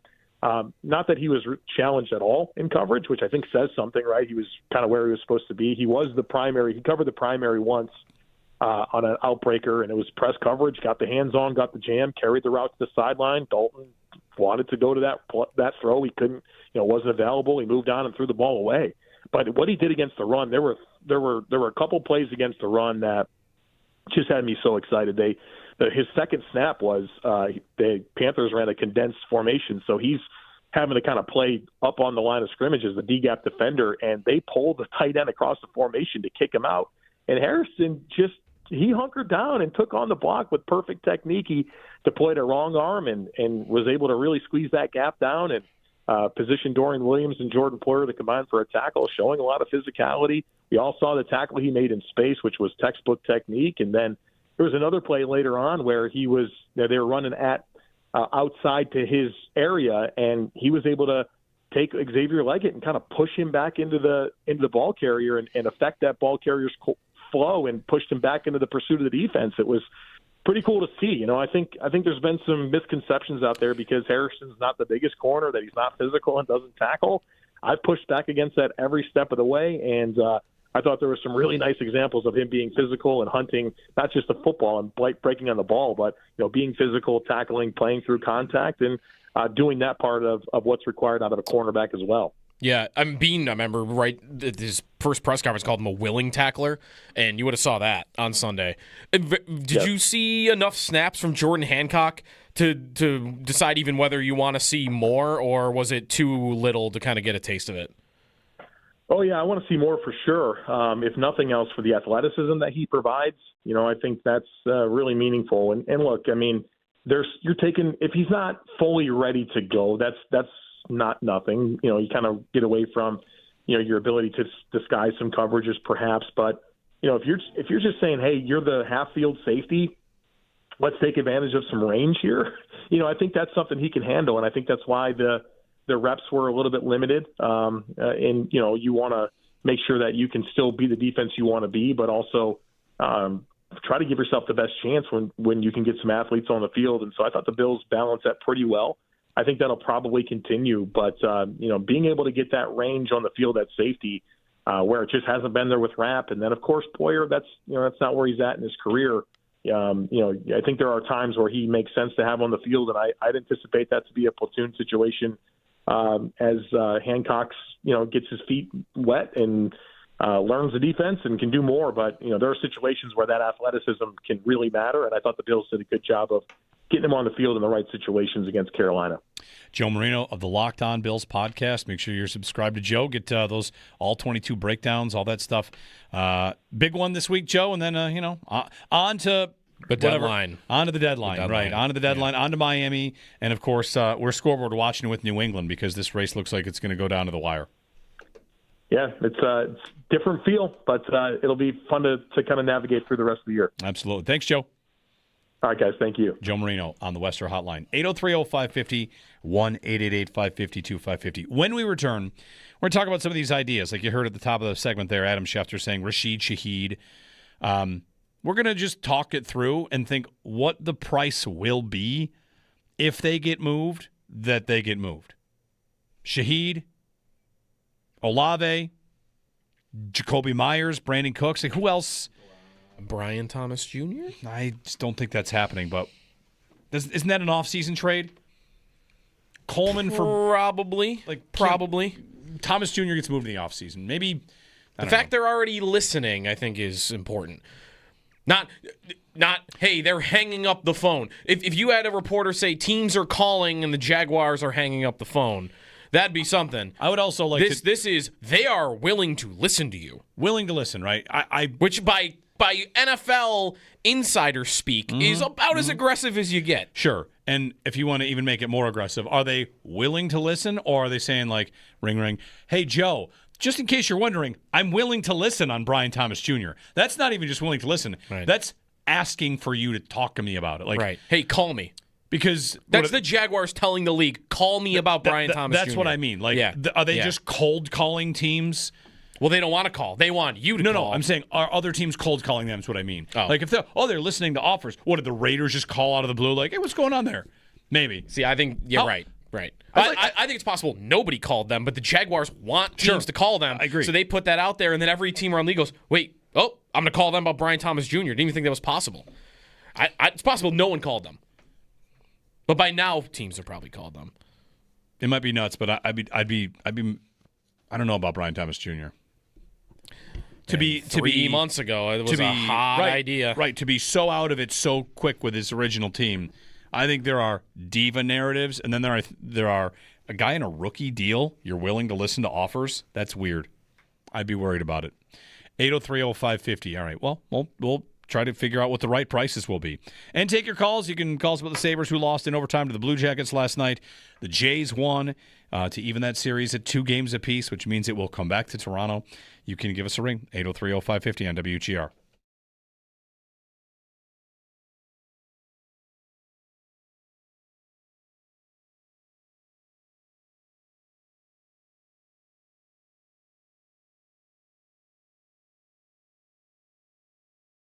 This defense that Brandon Beane, you went to overhaul the defense, and it's maybe finally starting to see parts of it. Granted, Ed Oliver's absence will be big. But what did you see from Hairston? What did you see from Hoyt in terms of how this defense can play differently? And, here comes your biggest test, Kansas City. We might want to see how they pass the test later in the year. But are they more equipped with those two in the lineup to try and deal with Kansas City in a week like this? Yeah, absolutely. And obviously the Chiefs' offense is rolling right now. It's probably the best it's looked in 3 years. But I do think that they're positioned reasonably well with the reinforcements, especially the two you mentioned, Hoyt and Hairston. I really enjoy both players. Hoyt is a menace on the field. I mean, he's such a good, just a good all-around player. But his pass rush just gets me really excited with the athleticism that he has and the different alignments that he can play from. And he's just collapsing offensive linemen left and right with his ability to just convert speed to power. And then while doing that, he gets his hands on their wrists and their elbows and just forces them to give up their chest. And he's just pushing dudes into the quarterback. And he's very tenacious, and you can tell he gets under people's skin. He's a really fun player that I'm excited to see with him. And Bosa and Rousseau and Epinesa and that group should really elevate this pass rush against a couple of tackles here for the Chiefs that are suspect, right? Jawan Taylor's kind of been a struggling player for a while at right tackle, and then they're struggling at left tackle where their first-round pick, is kind of MIA right now with some challenges. And so there's some matchups to take advantage of there. And obviously, affecting Mahomes is going to be so critical. But, Hoyt's really exciting, but I really, really enjoyed the Harrison tape as well. Not that he was challenged at all in coverage, which I think says something, right? He was kind of where he was supposed to be. He was the primary. He covered the primary once on an outbreaker, and it was press coverage, got the hands on, got the jam, carried the route to the sideline. Dalton wanted to go to that throw. He couldn't, wasn't available. He moved on and threw the ball away. But what he did against the run, there were a couple plays against the run that just had me so excited. His second snap was the Panthers ran a condensed formation, so he's having to kind of play up on the line of scrimmage as the D-gap defender, and they pulled the tight end across the formation to kick him out.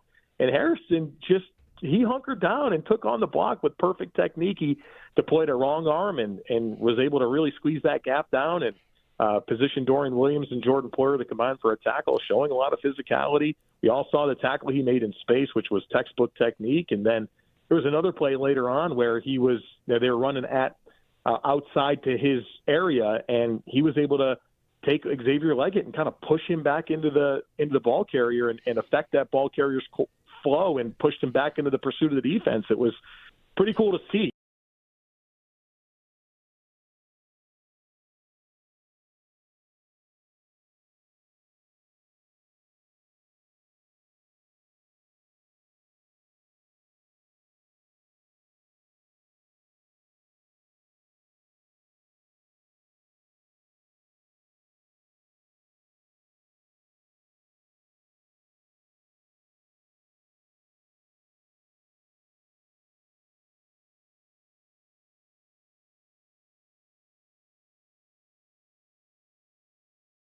Like, look around the roster right now. I can make an optimistic case for every single part of their team. The goalie, I've got Lyon, who's starting as well as any goalie they've had in like a decade. The penalty kill's #1 in the league. The power play's top 10 in the league. The blue line looks really good and deep. You got guys up front that are scoring that like you maybe didn't expect to, like Josh Doan, or last night Josh Dunn. McLeod is scoring. And you're 10-10, or 10 points. Right, like everything seems to be going pretty well. And I'm 4-4-2. Uh-oh. Yeah. That's not great. So why are you 4-4-2? I should be 6 and it's different reasons. I don't know, why are they 4-4-2? They're a little confusing right now to me. I want to boil it down at the end of the day too. They just don't have a lot of star players. Right. They got some good players, and they don't have a lot of star players. They're scoring 3 goals per game, which is not bad. Yeah. Right? It's definitely not bad. I've got Ottawa scoring 4 goals a game, and Colorado and Pittsburgh and Utah, and being better defensively is nice. It's tough. You're always kind of robbing Peter to pay Paul here. Yeah, and the league is still obviously all very, very close because it's overtime games, and it's only 10 games. I'm frustrated that they've given away 2 points in the last couple of games. They could be sitting right now with 12 points and sitting in the 3rd place spot in the Atlantic Division, and we would all feel really good about their start to the season. They would be, what would they be? They'd be 6-4 on the year with 12 points. If they just closed out two games that, like in both games, they had 85% win probabilities. Bills and Chiefs on Sunday. Bills a small underdog against Kansas City. Today's the first practice of the week, first injury report as well. Roster moves yesterday. Jordan Poyer and Jordan Phillips signed to the Bills' active roster. Tyler Shuck announces the new starting quarterback for the New Orleans Saints. Spencer Rattler to the bench. Sabres fall last night 4-3 in overtime. They had a 3-2 lead with about 6 minutes to go. Miles Wood for Columbus scored the game-tying goal and then the game-winning goal in OT. Next up is Boston tomorrow night. We'll have pregame starting at 6 here on WGR. The Blue Jays win 6-2 over the Dodgers, evening up the World Series at 2 games apiece. Game 5 is tonight. Those are your Paddock Chevrolet sports headlines. Paddock Chevrolet celebrating 90 years of being your hometown dealership.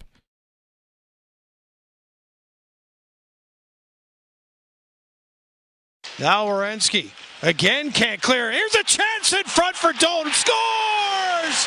If at first you don't succeed, bang away at it and bury it to tie it at 1. One of the first moments of the game, Dan Dunleavy on the call right there.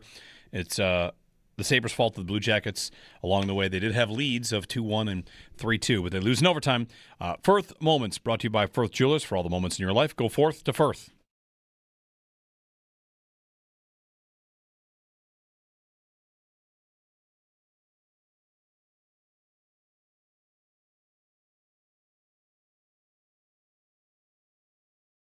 I think that makes it even more important that the Bills win this game. And I know we've talked about it the last couple of years, and it's been like, does it really matter? Because they're going to play against each other again in the playoffs, and maybe you'd rather lose this one and then have a better chance to beat them in the playoffs or whatever.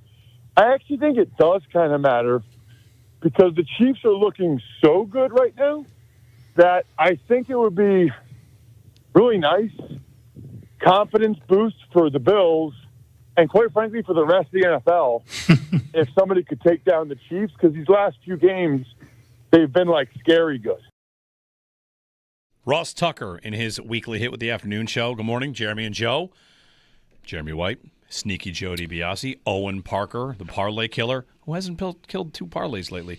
That's fine. And Joe Kelly, who goes by Alt Joe around here because he's the other Joe. And in our parlays, he hits the alt bets. So we're all here today on a Wednesday morning. It's sunny out. It's cold. It's nice. It's fall. And the game Sunday is a big one for a lot of reasons. One thing about the Chiefs being pretty much considered the best team in football is if the Bills win this game, that title is back up for grabs for people. Kansas City will be 4-4. That's right. And people will not give it to the Colts. 5-4. Will not give it to the Colts. They might give it to the Bills. They might give it to Detroit. Might give it to the Chiefs. Can they lose this game and still have everyone just deciding, they're still the best team in football? No, I don't think so. If you've lost, I mean, no, maybe. If they lose to the Bills, I mean, I can imagine what Nick Wright is going to say the day after. It's like, you're all going to do this again? For the 5th year in a row? I know. Like, you're going to tell me they're not the best team in the league because they lost in the regular season to the Bills. Right. And how is that any different than the last 5 years? Well, I have about as much use for that as I have for, if they lose this one, that's better because they'll win in the postseason. Like, I just do not have I don't agree with that. Any brain space for that. In 2020, they lost to the Chiefs in the regular season and postseason. I guess it depends how it looks, but is it possible? I think it's possible that they actually would still be the best team in the league if they lost to the Bills on Sunday. I think it's still possible. Well, that would further push the idea that I have told you, which is what actually happens doesn't even matter anymore.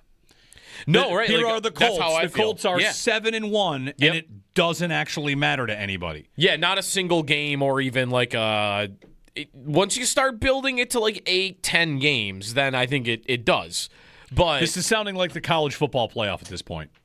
Really, that's what Right. this is. But this part of that is Ohio State's got 3 losses. I don't care. I need to see them in the playoff. That's what we're doing because with the everyone Chiefs. knows they're still a better team. I know. And that is what I'm doing with the Chiefs, right? They would be sitting with 4 losses, and I would tell you that I would think that they're absolutely a better team than the 3-loss Jaguars.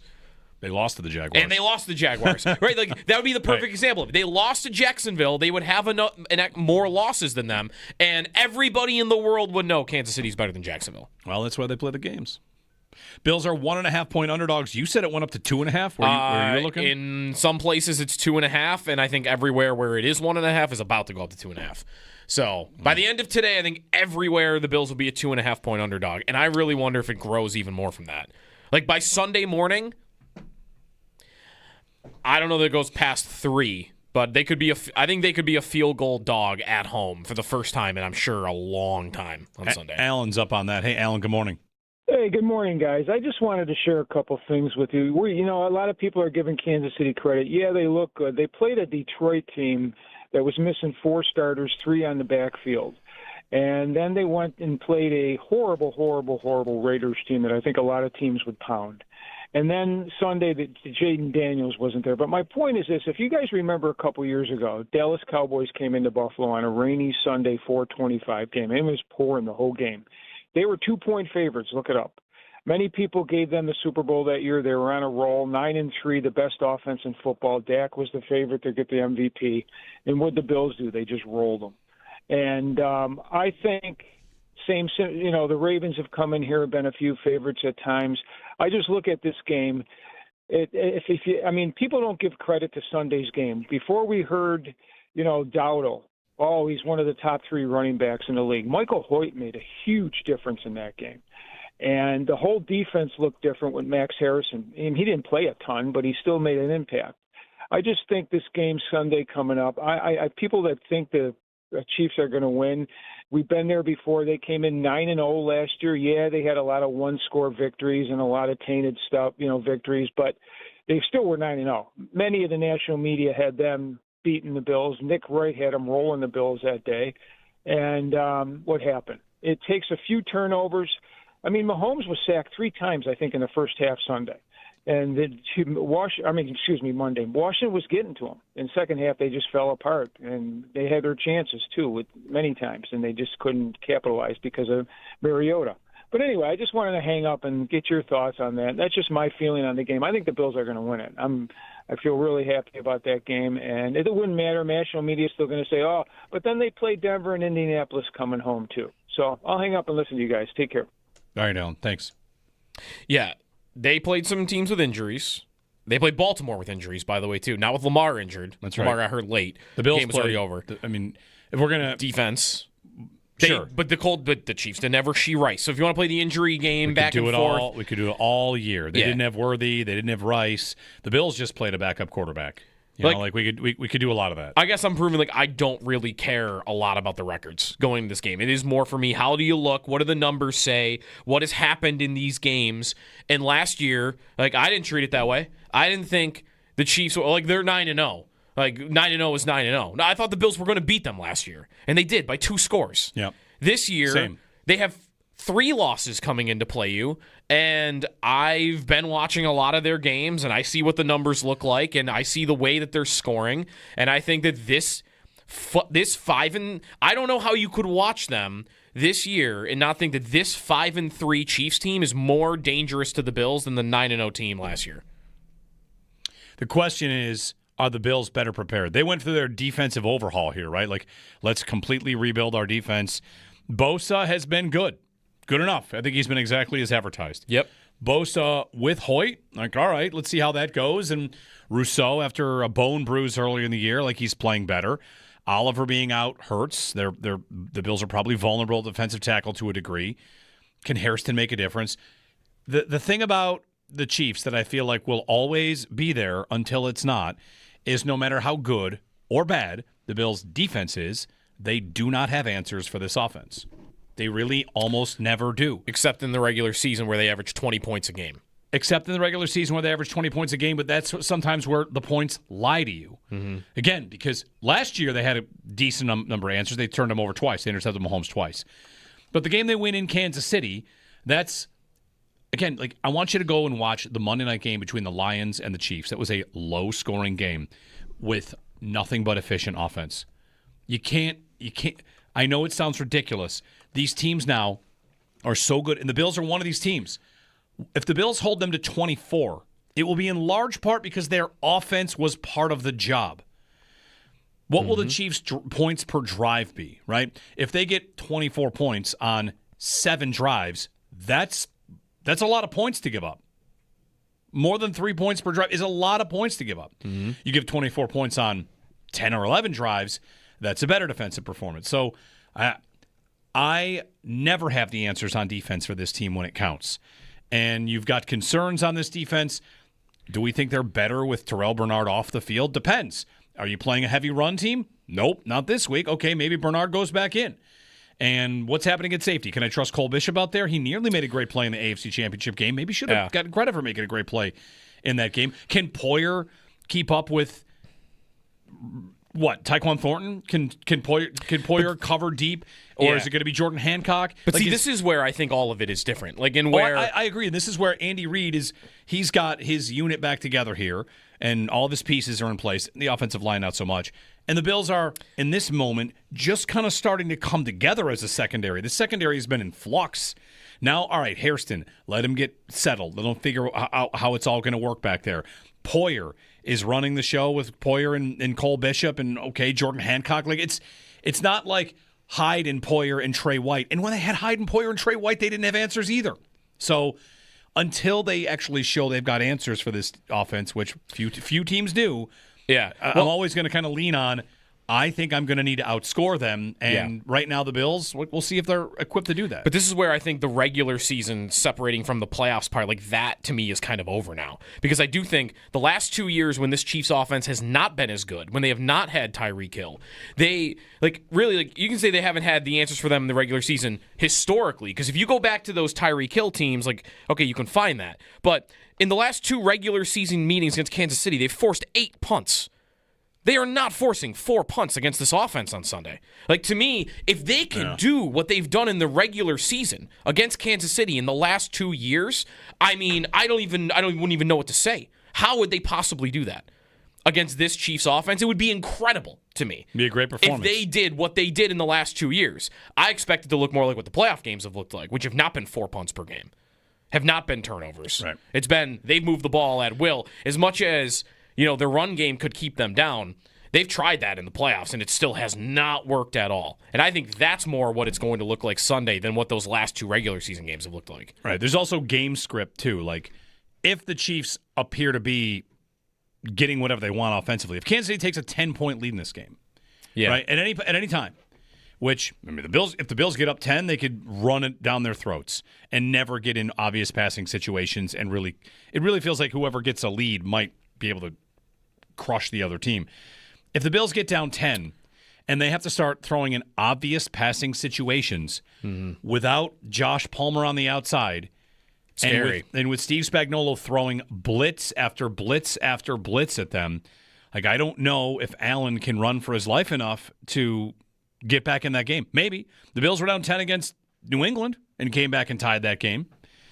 Whatever. It's going to be interesting for whatever. The league is interested because people have questions about the Bills' offense. Maybe they can show they can beat Kansas City anyway. And the Chiefs look as good as ever, even though they've got 3 losses. So we'll see. Thanks, Alan, for the phone call. 803-0550. Got a lot of people to talk to. We'll talk with you. We're wide open the rest of the day, so join us. Let me check the Twitter poll, what people are feeling about this. Alan called. He was confident. He's confident a lot, and that's great. Are you feeling good about the Bills' offense against the Kansas City defense? Defense against the offense? Both or really neither. And feeling bad about both is 65% right now.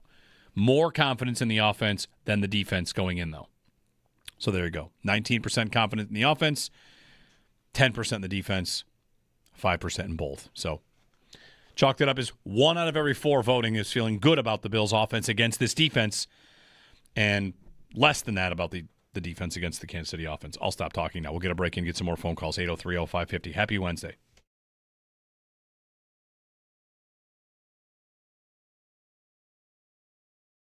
Joe Marino, Locked On Bills podcast. Joe, before the break, we last segment, Joe's remember the last 10, 20-plus yard touchdown passes. You go back all the way to 2022. The deep passing game, the 50 yards, 20 yards, whatever it is. I know you've had some numbers on Allen in this department and how much of what they miss in that part of the game is about receiver, is about how the scheme works, and how much of it is Allen not doing his part in the deep passing game over the last year or two, because we've all seen the graphic, right? One passing touchdown over 20 yards here for in 2024, and are there none this year? So, how much of that would you lay at the feet of the quarterback? Well, let's first acknowledge this. Josh Allen did have 3 deep passing touchdowns in the postseason last year, while the rest of the NFL had 10 combined, right? So I think that's pretty meaningful. He still shows it when he's shown it when he needs it, I guess. And of course, against Baltimore, he had a few as well. So that's worth pointing out. But Curtis Samuel, Mac Hollins, and who's the third one? Was the Ty Johnson one? Okay, Ty Johnson. Yeah. Yep. I think the reality of this is Josh Allen's never been a great deep ball thrower. He's been average, maybe slightly above average, but he's never been like an amazing pinpoint accuracy deep ball thrower. And last year he was 26 out of 32 in catchable ball rate on deep throws. Now, that's certainly the lowest of his career. In 2023, it was 53%, and then it was 60% in 2022 and 2021. So it's definitely probably has a lot to do with the changing landscape of his weapons, right? Those are the lowest percentage throws. They require the most chemistry, and you take away Diggs and Davis, who he threw the ball deep to. I think you can kind of expect that to come down a little bit. But the reality is there's just not a lot of vertical receiving talent. And, you combine that with an average at best vertical thrower. I don't think you got a good recipe for a lot of success throwing the ball down the field.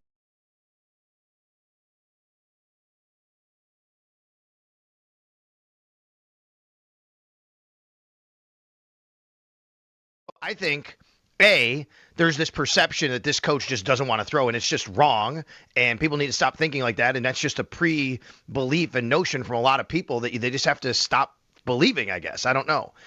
The second part of that is then you get to Joe Brady, who's the offensive coordinator, who was asked about Sean's comments, and, hey, Sean, you got to be better at throwing the ball. What do you think about the passing game? Well, he wasn't asked about Sean's comments. Brought up, he was asked about it. He said, we didn't really need to pass it yesterday, meaning Sunday. There are always elements you want to clean up. Technique, scheme. Anytime you run the ball for 240, you're going to be pleased with how it went. He said, we have shown, looking back at the Baltimore game, we can throw the ball in passing situations when we need to. I'd love to throw for 300 or run for 200, but that's not how the game went. Then he said later, he has no concerns about the passing game. And I think what's happening is, clearly, like you're getting, and I don't blame anybody for saying this, the head coach, he's sounding like he has some concerns about the passing game. Yep. The offensive coordinator sounding like he doesn't. Now, does Joe Brady actually have some concerns that he doesn't want to air out in public? Probably. That's what I'm probably wondering. right? Like from what you know about how he usually does these press conferences, is it not possible that he's saying he doesn't have concerns, but he knows that they've got some problems? It's very likely, yes, because that's what coaches do. They don't throw their players under the bus. They want to keep confidence going. They want to talk about, hey, we did this right, we did that right. That's just how coaches talk.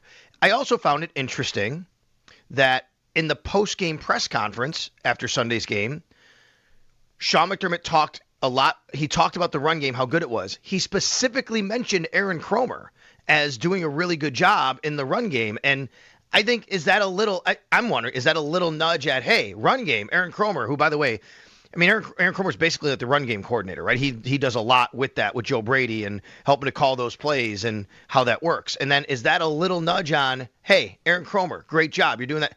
But, Joe, we need more in the passing game part of that. You know what I mean? I think you could definitely have that thought that happened there.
Hey, we're giving away tickets. Be listening, by the way, because we give away tickets to Eric Church. You can win tickets. Special guest Ella Langley, February 13th at KeyBank Center, courtesy of Messina Touring Group. Tickets are on sale now at Ticketmaster.com, so be listening a little bit later on this morning. 803-0550. We said we're going to go through guessing what if receivers are traded. You want to talk about a linebacker? I saw a report about Logan Wilson, right? Safety. We can do that too. My guess on what the price would be for Chris Olave if he were to move. We'll throw out a number here. You let me know if you like it. Okay. I think it'd be a second and a fifth. A second and a fifth? Yes. For Chris Olave? Yes. I was going to say I think it's going to be a first. I don't think it'll be a first. You don't get firsts for guys that you still have to pay and extend. But they want to keep him. He's got injury concerns. Diggs went for a first and a fourth, and Diggs was much more accomplished, right? Much more durable. Olave is very good. You think it's a first? I think it's a first because I think the Saints. It depends. A second and a fourth. I think it's a 2 and. Yeah. Then again, depending on the team. If you're a bad team that picks at the top, a 2 is worth a lot more than if you're, the Bills. The other reason I think it might be a first is I think if they go to market and there's a bunch of teams offering a second and a fourth, somebody's offering a first. I'm not so sure. You just draft one. Or you just use them and go win the Super Bowl. But if you're going to market, Shaheed, pick swap that amounts to a third would be my guess. Pick swap that amounts to a third? So yes. The Rasul Douglas trade. I think that amounts to a fourth. Yeah, I was going to say, so I'm giving them a third and I'm getting a third, giving them a third and getting a sixth back with him or something. Whatever on the all right. On the that's about appropriate, I think. On the draft value chart, it'll be a third round pick, but the numbers will be reflected in a pick swap. That's what I would think about Shaheed. Shaheed and a fourth for a second. Now, the Saints have to be careful. Ooh, ready for this? How about this? Mm-hmm. The Bills send the Saints their second, and they get the Saints fourth. It's probably not enough. Those picks are how many picks apart? Like 35 picks? Not that far apart. Yeah. The Saints are picking high. Bills send their second, get the Saints fifth. I haven't checked the value chart. Anyway, just looking at that. Yep. Pick swaps. Brandon Cooks, six for their seventh. Right, sixth round swap. Yeah. As close to free as you can get. Jacoby Myers, same. Sixth and seventh. Maybe fifth and sixth? Maybe because he also wants to be paid. Okay. He's better than Cooks. He's younger than Cooks, but you have to pay him. I was going to say a fifth for him. Okay. But, yeah. One unintentionally funny thing that I found this morning, Jordan Reed, who covers the NFL for ESPN, tweeted out. He's an ESPN NFL draft and college football analyst. Don't get mad at us for talking draft. We're having fun on a Wednesday. He wrote up the draft-eligible talent. These are the three position groups appear to be the strongest in the 2026 draft class at this point. Those three positions, strongest in the upcoming draft, are defensive line, linebacker, and wide receiver. Who's ready to do it all again, baby? I am going to sit here until the cows come home and guarantee that they take a linebacker. And it's in large part because they need to. I bet you last year they would take a linebacker, and they didn't. We bet they didn't take a linebacker for a running back. Yeah. Sure, they didn't take a linebacker at all. Or running back. And I think that they will absolutely take a linebacker early in next year's draft. Absolutely. Not even saying it's bad or annoying. Yeah. They really will. They need to. So, who are your starting linebackers next year? Terrell Bernard and somebody that's not currently somebody you draft. Yeah. And depending on who you draft, we'll figure out where Bernard's going to play.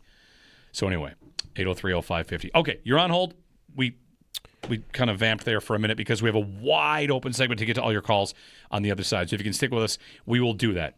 803-0550, 1-888-552-550. The Vikings are signing veteran quarterback John Wofford to their practice squad. There you go. I saw Tom Pelissero tweet and started reading because it was NFL news and it didn't deliver. I saw John Wofford. I thought someone yesterday was talking about Tannehill for them. I guess he's just never playing again. Tannehill? Why doesn't he just retire? He's been in the league for 2 years. I see him talked about whenever a quarterback's available, and it's never him. He should retire so we can, start the clock on putting him in the Hall of Fame. What? I'm kidding, of course. Come on. All right, we'll get a break in. Sorry. Jeremy and Joe on WGR.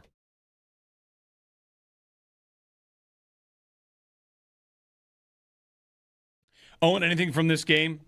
Yeah. As a goalie, Jet Greaves or what we saw from Alex Lyon? I actually noticed something with Lyon that I was really interested in bringing up today. I'm glad you asked me. It looked to me like Columbus, especially early, was looking at his 5-hole a lot. Like, a lot of really low shots, a lot of 5-hole rips, like, from all over the ice. And then I looked back and thought about the Nylander goal, breakaway goal to start the Leafs game was a 5-hole shot. Nyes went back to the 5-hole in that same game when he had a breakaway. Columbus seems to be attacking it. And then that screen goal that Lyon gives up, I think also slipped 5-hole on the ice. So you feel like that's the scouting report? There's something there.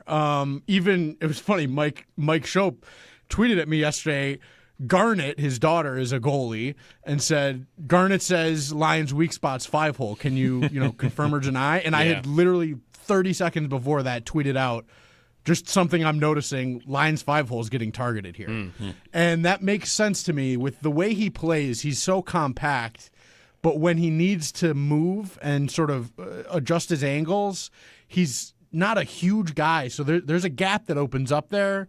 And because he's smaller, he's got to make those adjustments more often. It looks like teams are really looking to try and beat him through the 5-hole.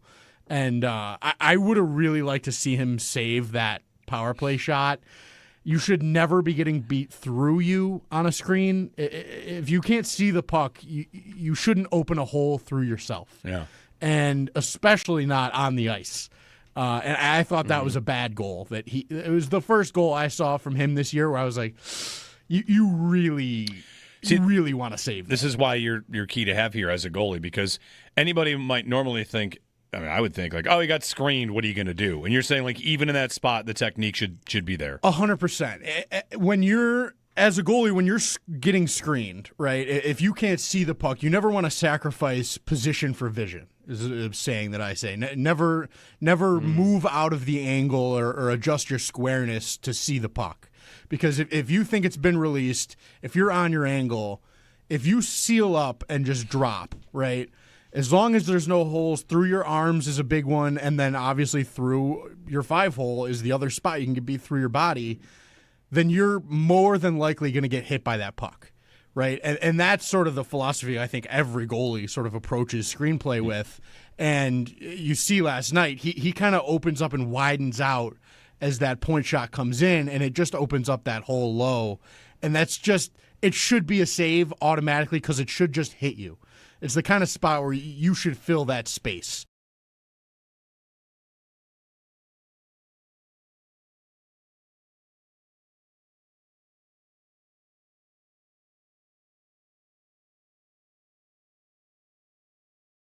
I'll give you a brief Owen Power take. Yeah. Without even saying what kind of player he is. Yep. I saw somebody wrote up an article at theathletic.com ranking every team's best players under 23. Right. Yeah. Right? Yep. Power's how old? 22? Maybe 23? Yes, 22, I think. Ranking every single player in the NHL. He's 22. Okay, 22. Every single prospect under 23. Mm-hmm. And Owen Power, I scrolled that list because I wanted to see where do the Sabres rank, right? They have on this list Power, Benson, Ostlund, who, hey, look at him, he's on the team. I've heard his name for 10 years. Ostlund, is Roseanne here? Is Kulik here? Benson, I already said Benson. Anyway, scrolled for Power. Where'd Power come in? Owen Power is the what-ranked under 23 player / prospect in the NHL? I'll give you the answer. It's 27th. 27th. And you don't even have to argue about what kind of player he is. I just want to say there are years where the number one pick gets you the 27th best 23 and under, and there are years where it gets you Macklin Celebrini, who's like third. Yeah. Like you had a number one pick where, sorry, Buffalo, bad luck, not saying he's a bad player, not even arguing about him. You just did not get the return on a number one pick. Some years the number one pick is Connor McDavid. Yep. And some years it's Owen Power. Due respect to Owen Power. To be the 27th ranked under 23-year-old, if I just did all NHL players and prospects, where'd Power come in? In the 60s? McDavid would come in at 1. Yeah. And Power would come in at 74. For all players in the league? Yes. No, he's not in the top 100. Okay. Yeah. 117? Yeah, he might be like there. Sure. But. So it's not to give the Sabres an excuse. It's just whenever I see Power, I think, tough year to win the lottery. Tough year to be bad. Never mind win the lottery. I mean, Matty Beniers goes number 2, and there's other good players from that trap, but just tough year to be bad and have that pick.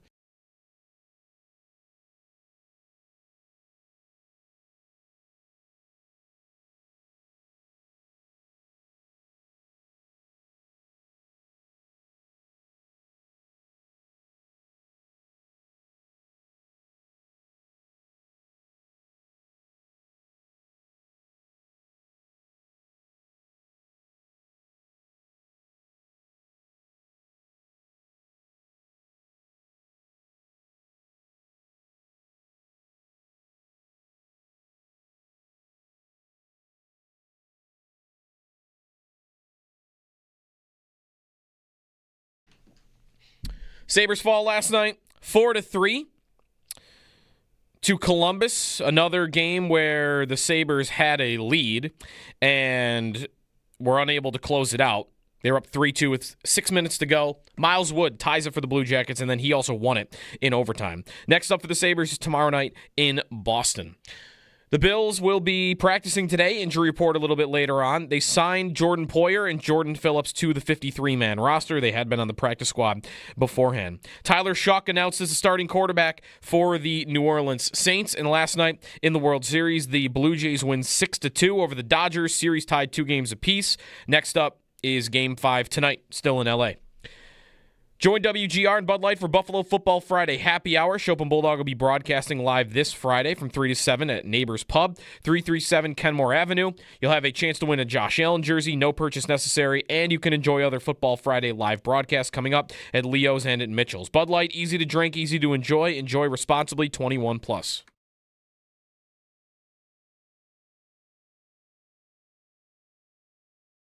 Patriots or Bills? Who's going to win? This was supposed to be Buffalo's year in every way. Who you got in that division? I like the Patriots. As crazy as that is to say, I can't believe it because of the play of Drake May, but especially on this defense. They have the better defense, right? And this is a team sport. Again, Bills still a lot of question marks on that side better of the ball. coach. You know what? Quite honestly, The Patriots are playing like the Commanders last year, where all of a sudden they rose up in a division nobody expected, had a magical kind of year, and it's starting to feel that way in New England for this season. Shots fired, Rex. Rex just in the middle there. Better coach, of better course. coach. He's been waiting for that one. Yeah. I think Vrabel's great. I think Vrabel's a good coach. Is he in the same tier as McDermott? Yes. Yeah, I'd agree with that. Right? What would the argument be for either one of them to be above the other in terms of tiers? What would the argument be? Nothing. Right? No, neither's been to a Super Bowl. They've both been to the AFC Championship. Did the Titans make it to an AFC Championship? They did, didn't they? Did they lose to the Chiefs in one of those? Yes. Oh, no, I don't know. Is it the year they beat Brady and the Patriots? I don't know. I'm going to look. But, the obviously... But no, they're in the same... I mean, Vrabel, someone that's defending Vrabel would even say, well, he hasn't had Josh Allen. I mean, right, maybe of course. Now he does. Yeah, but he hasn't before. I think it'd be kind of really difficult to try and split them on 2 different tiers. Yeah, 2019... AFC Championship game? They were 9-7, and they made it to the AFC Championship game. And lost to the Chiefs? And lost to the Kansas City Chiefs, yes. 35-34. They beat the Patriots with Brady. They won in New England with Brady, and then they beat the Ravens with Lamar. Yeah. It's a pretty good run there. 803-0550, it's Chiefs week. Tomorrow, Carrington Harrison of the Drive in KC. We'll talk with him about what the Chiefs are. We're just looking through some stuff on this game, and fourth downs might be something to consider. The fourth down charts this year on being aggressive and how much you go for it. I've loved to point out, only because it's true, that McDermott for the last 4 years or so has been very good, pretty aggressive, pretty buttoned up on fourth downs. They don't make many mistakes, and that is not true this year. And one thing about this year, Ben Baldwin had which teams are aggressive and which teams don't know what they're doing or just playing gut-alytics and which teams are just flat out afraid. And the Bills are in the quadrant he titled Full of Fear. Mm-hmm. So we'll see if they are going to operate the same way against Kansas City, because sometimes teams do it based on, who you're playing. Like, and if you look at his company, there's one other good team maybe in that quadrant. There's a couple other teams on the border. Like Green Bay is also there. Okay. But it's New Orleans, Cincinnati, Dallas, Minnesota, Tennessee, and Pittsburgh are the other teams that are You never want to be near Pittsburgh. And they're not, Never to be wanna fair, be near Pittsburgh. to be fair, the Bills are as close to the best teams at this as they are to the Steelers, but part of that is because Mike Tomlin is at a 0 when he's supposed to go for it. Right. So, like, McDermott is going for it when he's supposed to. It looks like, what is it, like 40%? Yeah. So, like, you'd like to be up around, like, the Eagles are at 90%. You'd love to be there. 40% for the Bills, 0 for the Steelers and Mike Tomlin. So they're not really close to Tomlin. But that's because he is so dramatically worse at this than everybody else. We'll get some calls in here. Also want to point out, thanks to Zach Maniac from Trainwreck pointing this out. In that clip, Schefter points out the Commanders and how they were surprised in the NFC East last year. They were the wild card team. They did not win the division. The Eagles won the division. Oh, right. Yeah. Like, just like Washington last year, who was a wild card. Lost the division. They were a wild card team. 803-0552. Mike in Columbus, Ohio. Hey, Mike. Hey, how you guys doing? We're good. Good.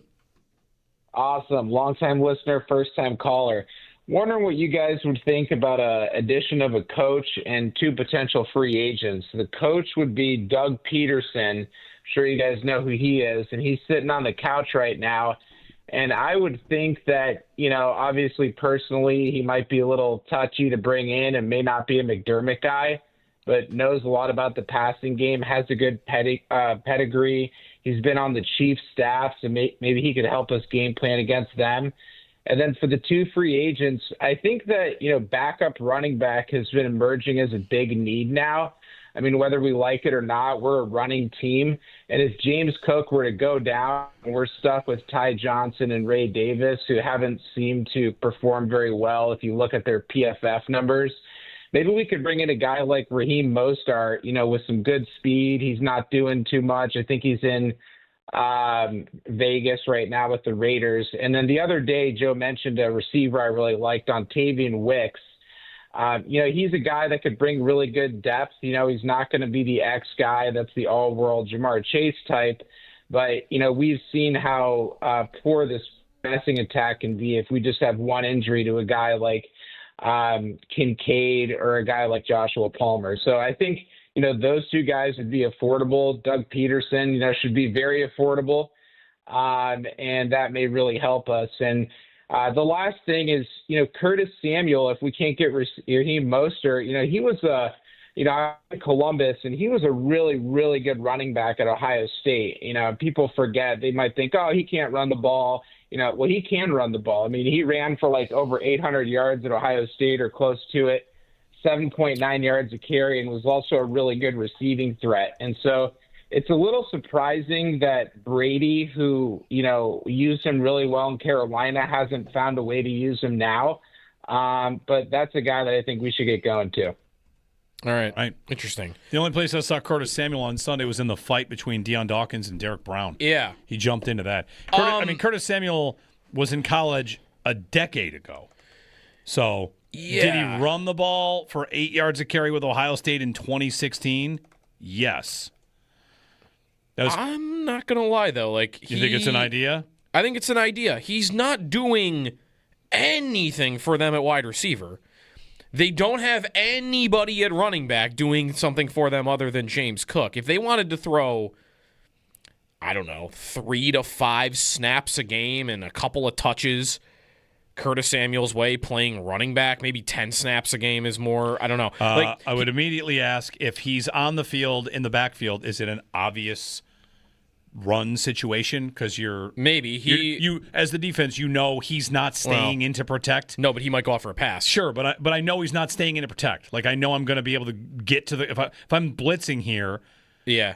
Let's also don't use Ohio State. 2020 in Carolina, when Joe Brady was the Panthers offensive coordinator, he had 41 carries for 200 yards. He has 5 in 2 seasons for the Bills. So he did this with him in Carolina. I don't hate it. What What was the preview? Oh, Doug Peterson, by the way, while he was talking about that, I looked up Doug Peterson. Do you know Doug Peterson has not had a top half offense in the NFL in 6 years? And as 11 years as an offensive coordinator or a head coach in net yards per attempt as a passing offense, he's never been in the top 10 one time. So I'm good, personally. Dontavian Wicks does play all three receiver positions. Yep. In his rookie season with the Packers, he played in the slot, played the X, played the Z. So, yeah, versatility. I like the player. I like the player, and he's like the number 5 receiver because Green Bay has a million others. So, I feel like his numbers not being like if you go up and look up, oh, who's this Dontavian Wicks guy? Let me see what he's about. And then you go like 1,100 yards in 3 years. You're not going to be impressed. But I've always felt that's more about opportunity there than it is about the player. I think he's a pretty good player that is buried behind Romeo Doubs, Christian Watson, Matthew Golden now, Jaden Reed when he's been healthy.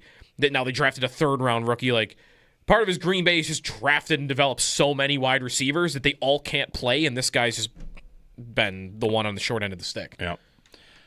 Paul in Buffalo next up. Hey, Paul, good morning. Good morning, Jeremy. Jeremy, how many years would you say we've been talking about this dumpster fire? I mean, near which dumpster 20, fire? right? Which one? The Sabres? Yes. Come on. The Bills have more division titles in the last 5 years than the Sabres have in the last 50. Okay. I mean, there's no comparison in which dumpster fire. I thought we were talking about wide receiver, personally. I would like to get one very quick point in that winning your division in football, you beat 3 teams. Well, yes, this is true. And the Sabres have occasionally beaten 3 teams in their own division. You know, come on. I'd love to see the numbers, how many times they have. But that's right, not that many. I just like to point out that the NFL has somehow made 3 teams a title. You get a title for beating 3 teams. Anyway, go ahead. I tell you, just on a tangent, I mean, I'd love to rework the NFL divisions because to me, the AFC East makes no sense whatsoever. I'd love to see the Bills in a division with Cleveland, Detroit, and Pittsburgh. I think it'd be wonderful. But I want to move on to the Sabres. 10 games in, and my first call of the year on the Sabres, I noted how October was stacked for them to bring in points and get a cushion. And I wanted 7 wins, and nothing like it. You know, they come out the first 3 games were a disgrace. Last night, another game that can't show up for the first period. And how can Darlene play 10 games in a row and not be a plus player in any of them? If you are on the ice, you're healthy to play. That includes mental health. I don't know what the hell's going on with him. He needs to figure it out because he has looked awful. And I'm done with this build, I think. All right. Well, I don't know what you're going to do about it 10 games in. Yeah, like this is their team for this season, and I don't know who their GM is next offseason. So, and again, like if it's Adams, then maybe they go again, and if it's not, then I have no idea. Like they might want to do crazy different things than what they're currently doing. I don't know. If I could make a comparison, they're kind of like a little bit the opposite of the Bills. The Bills every year lose a couple games, and we say, they'll be fine. And, we have to see what fine ultimately is. One thing you pointed out, the Sabres start their first 10 games about like this. And then they end up doing the same thing, which is falling apart in, December, January. We'll see if they do that. I'm going to go ahead and wait until that happens. I don't have to kill them yet. They've played better. I think they have a guy to make some saves, which is huge. I think the best thing you could think about them right now is they look like a team that should have 12 points and not 10. Yeah, and they look like a team that probably some of these years I bet they've had 10 points and they've looked like they should have 6. Maybe. Yeah. Thanks, Paul. John in New Jersey. Hey, John. Hey, guys. How are you? Good morning. Good. With this Kansas City team this weekend, do you think this is just an option, crazy option, if we came out with a no-huddle offense the first half, do you think they'd be able to keep up? Yes. If the Bills came out with no huddle, I think it's antithetical to what the Bills will want to do. They will not want to do that. I'll be shocked if they do. If the Bills, it's one of the things you're going to hear a lot about this game. The Bills don't want a shootout. The Chiefs probably do. Let's go. I don't think the Bills should want a shootout the way they're currently constructed. Oh, I know. Yeah. So the idea they're going to go to no huddle. And they don't have the horses for it. No. Like I think if they tried to do that, they'd get buried. Yeah. What are they going to do? They're going to go 3 and out. They're going to line up. Well, I guess no huddle doesn't have to mean you throw the ball. That's right. No huddle is just play with pace. But playing with pace means you want more possessions in the game, which is usually, I think, what you want to do if you're the better team. But the last 3-4 times they've played the Chiefs, they don't want to play that way. They want to throw the ball 4 yards, and they want to run it on 2nd and 2. If this game, when this game rolls out there, like I don't know what's going to happen. They might win this game. If they win, we'll feel great. But a caller earlier point out when they ran for 200 yards against Dallas. If they did that, it'd be awesome. There are a million ways this game could go. I think the most likely way the game goes is that the Bills, run pretty well with James Cook, and on 2nd and 2s, will they hand off to James Cook again, or will they call play action? And if they call play action, they can expose a Kansas City team that is really susceptible to play action, like most teams are. And if they run on 2nd and 2 and 2nd and 4 and kind of eat clock in an effort to keep Mahomes off the field, then I think what the Bills ultimately do in that spot is limit their own margin for error and make it more likely they lose. So that's what they did in the playoff game when they played so efficient and perfect, and it didn't matter because the Chiefs are going to get theirs. I guess that's the question I'm asking myself because I hated when they did that in the playoff game 2 years ago. I mean, listen. I didn't like it. I like a lot of what Joe Brady's done. People told me that Josh Allen played so efficient in that game. They were so good in that game, and I absolutely hated the game plan from start to finish. So, but that's the thing. Like my inner debate right now is I didn't like it then.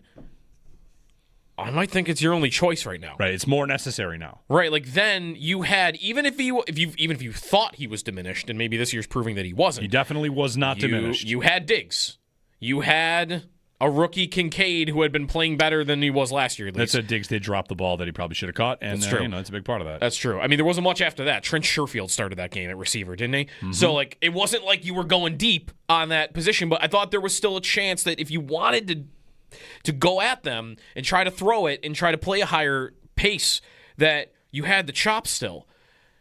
This team, I just don't see it.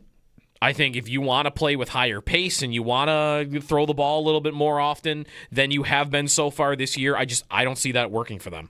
So this time around, I might side with, all right, this time you probably should play slower, run the ball, play action, keep Mahomes off the field. Like I'm more into that idea this week than I was 2 years ago. Will the Chiefs get cute? What does cute mean? Cute means when they do their little... Like Kelsey's going to throw a pass? Or their ring around the rosy stuff out of the huddle. Or will they make a point to get Worthy in the end zone? That one might be the most likely. Get Worthy in the end zone. Is there something else they could do? I mean, they're not trying to embarrass the Bills, are they? You sure about that? If they really want to embarrass the Bills, they would have the safety that they got from the Worthy trade, throw it to Worthy at the goal line. That's what they would do. Yeah, they'll do something. They do that in a lot of games, don't they? They always get cute, yeah. They had, it wasn't last week, it was the week before. They got called for an illegal formation or illegal snap. Mahomes was in like a 3-point stance at like fullback. I don't even know what they tried to do. Yeah, the play got stopped before it really got going. Yeah, they got something cooked up. Or they'll just hand the ball to Kareem Hunt at the 1 yard line, which is also what they're doing a lot of. Will the Bills get cute? No. What is the cutest version of a play you can imagine them doing? I can't imagine anything. Well, cute isn't just a trick play. I mean, cute's the Atlanta game where they threw the ball when they felt like they probably should have run it. Or is it a handoff to Shakir on 4th and 1? Or is it a handoff to Dawson Knox against the New England game? Is that qualified? Actually, that's what the coach said. Hold on. To that caller that wanted Curtis Samuel in the backfield, and you want Curtis Samuel in the backfield, if Joe Brady wants to call that, all right, is that too cute? No, that's not cute? That's a reasonable level of cute. Okay. Reasonable cuteness, I would say, is Curtis Samuel in the backfield. Fair cuteness. 803-0550. The Bills and the Chiefs. Here we are again. Here we are. We meet again, old friend. Is the next one in Kansas City? No. Not the playoff game, sorry. Like the next regular season game? Oh. No, because they're here, right? Because we have our bet. Yes. The Chiefs. And I have the Chiefs. The Chiefs come in again next year. Against the Bills in the new stadium. Who's the first team to appear in the new stadium? That's on the bet board. And I have Kansas City, which I like for one, if the Bills were to win the Super Bowl, that's a chance. And also if neither team won the Super Bowl, then little Sunday night affair, opening up the new stadium. It's too good of a game for week one. It's not but they like to open when you open a new stadium, you're getting Sunday Night Football. Yeah. You just think the opponent won't be that good? Yeah. Well, you've got Miami. I've also got Baltimore or Pittsburgh, whoever wins the North. Probably Baltimore. 803-0550 to join us. Bills are underdogs. Who's going to catch Allen's first 20-plus yard touchdown of the year? Kincaid this week. Might go Rashid Shaheed. Kincaid this week. Or Gabe Davis. Play action. I think I would pick, if you could pick guys not on the roster right now, or Kincaid. You would pick Kincaid? I'd give you everybody, the field. The Bills that's not on the team. That includes Gabe Davis. The Bills are going to be at the 27-yard line, and they're going to run a play-action boot. Allen's going to roll to his right, and he's going to layer a throw to an open Dalton Kincaid who catches the ball at about the 4. Like on the sideline, kind of? In between the hash and the sideline, and he runs into the end zone. Right. By the way, they were... Clip this. What did I say? 27-yard line. He's going to catch it at the 4. Yeah. Second and 5 or 4 or 5. And Allen will boot out to his right, layer a throw to an open Kincaid. When the ball's on its way, you'll know he's going to catch it. You know it's in the end zone. You can score. So that's the play. I can see it. Anyways, Allen has 0. This is the source of this. He has 0 touchdowns this year of 20-plus air yards, deep touchdowns. And he had 1 last year? He was half a yard away from having 1 this year. Do you remember what it was? Not a player. Like, if we were to draft players you think will catch the first deep touchdown this season, this player would go really late. Reggie Gilliam? Probably before him, though. Okay. Jackson Hawes. Oh, right. Against Baltimore. Half Baltimore. yard away. That's right. Like, almost had their longest touchdown of the year, and they scored, 2 plays later. Almost counts. Pressure to sack rate. I'm looking at pressure to sack rate. Time to throw post pressure. Boy. Pressure to sack rate. Guys, we got to talk about the quarterback, man. The pressure to sack rate. Josh Allen's superpower. Yep. This year, he is behind on pressure to sack rate.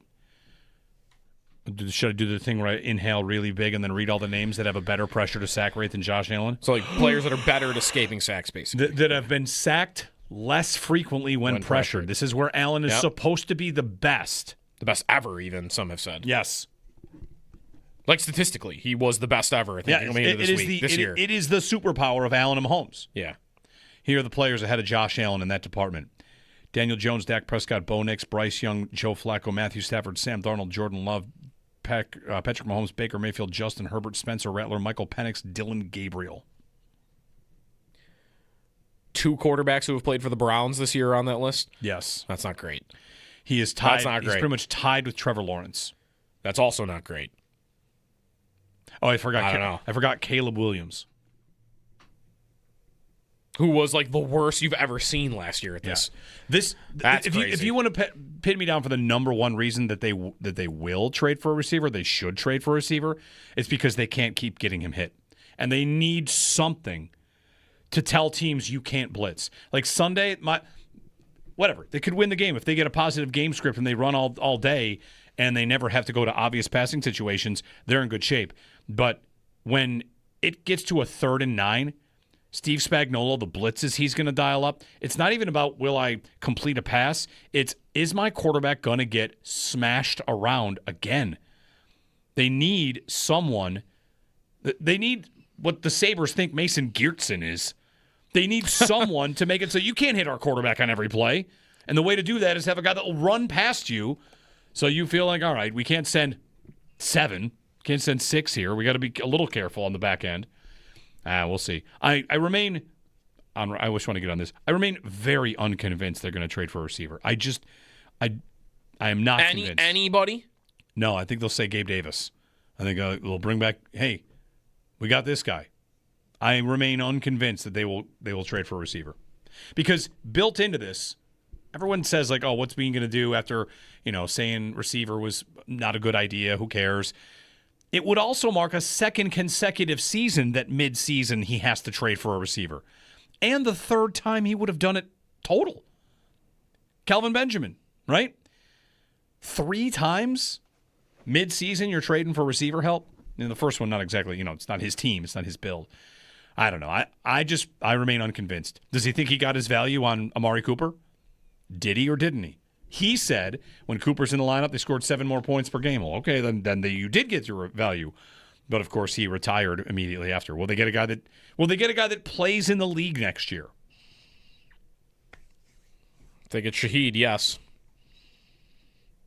803-0550. All right. If they get Cooks, no. Chiefs week. We're going through it. We're going through it. What's Cole Beasley up to? Jeremy and Joe on WGR.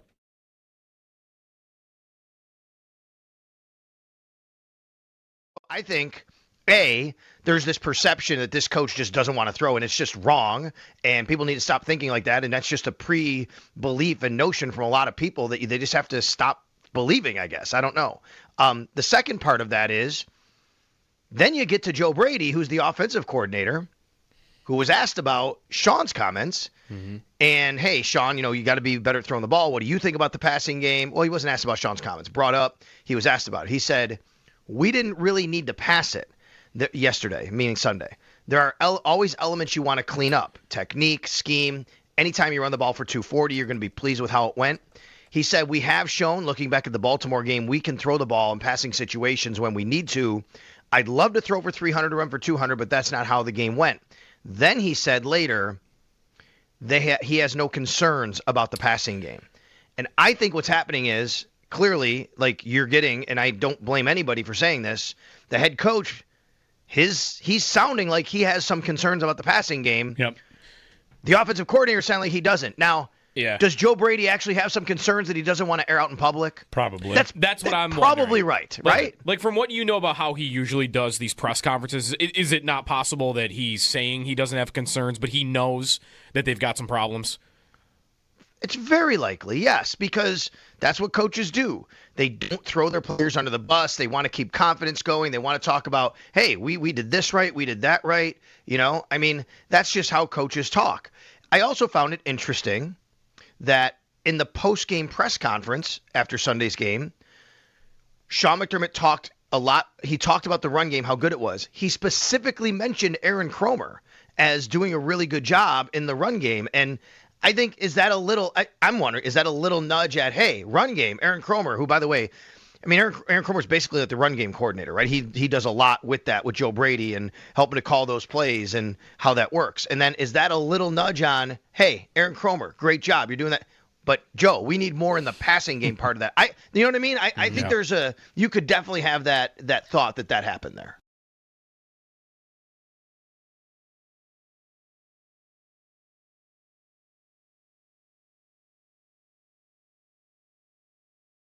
This defense that Brandon Beane, you went to overhaul the defense, and it's maybe finally starting to see parts of it. Granted, Ed Oliver's absence will be big. But what did you see from Hairston? What did you see from Hoyt in terms of how this defense can play differently? And, here comes your biggest test, Kansas City. We might want to see how they pass the test later in the year. But are they more equipped with those two in the lineup to try and deal with Kansas City in a week like this? Yeah, absolutely. And obviously the Chiefs' offense is rolling right now. It's probably the best it's looked in 3 years.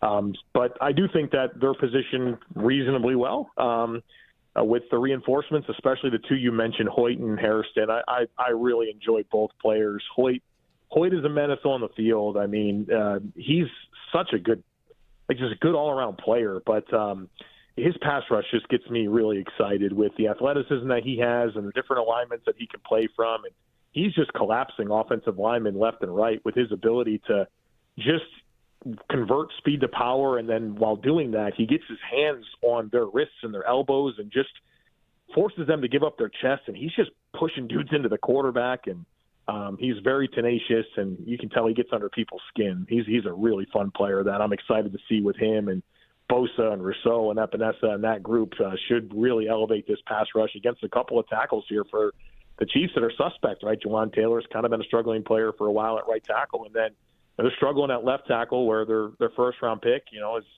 kind of MIA right now with some challenges, and so there's some matchups to take advantage of there. And obviously, affecting Mahomes is going to be so critical. But Hoyt's really exciting. But I really, really enjoyed the Harrison tape as well.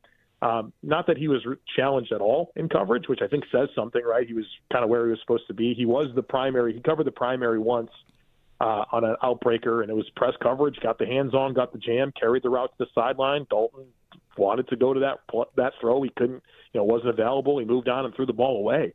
But what he did against the run, there were a couple plays against the run that just had me so excited.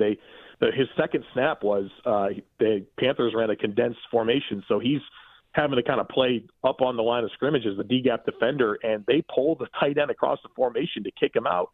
And Harrison he hunkered down and took on the block with perfect technique. He deployed a wrong arm and was able to really squeeze that gap down and position Dorian Williams and Jordan Poyer to combine for a tackle, showing a lot of physicality. We all saw the tackle he made in space, which was textbook technique. And then there was another play later on where they were running at outside to his area, and he was able to take Xavier Leggett and kind of push him back into the ball carrier and affect that ball carrier's flow and pushed him back into the pursuit of the defense. It was pretty cool to see.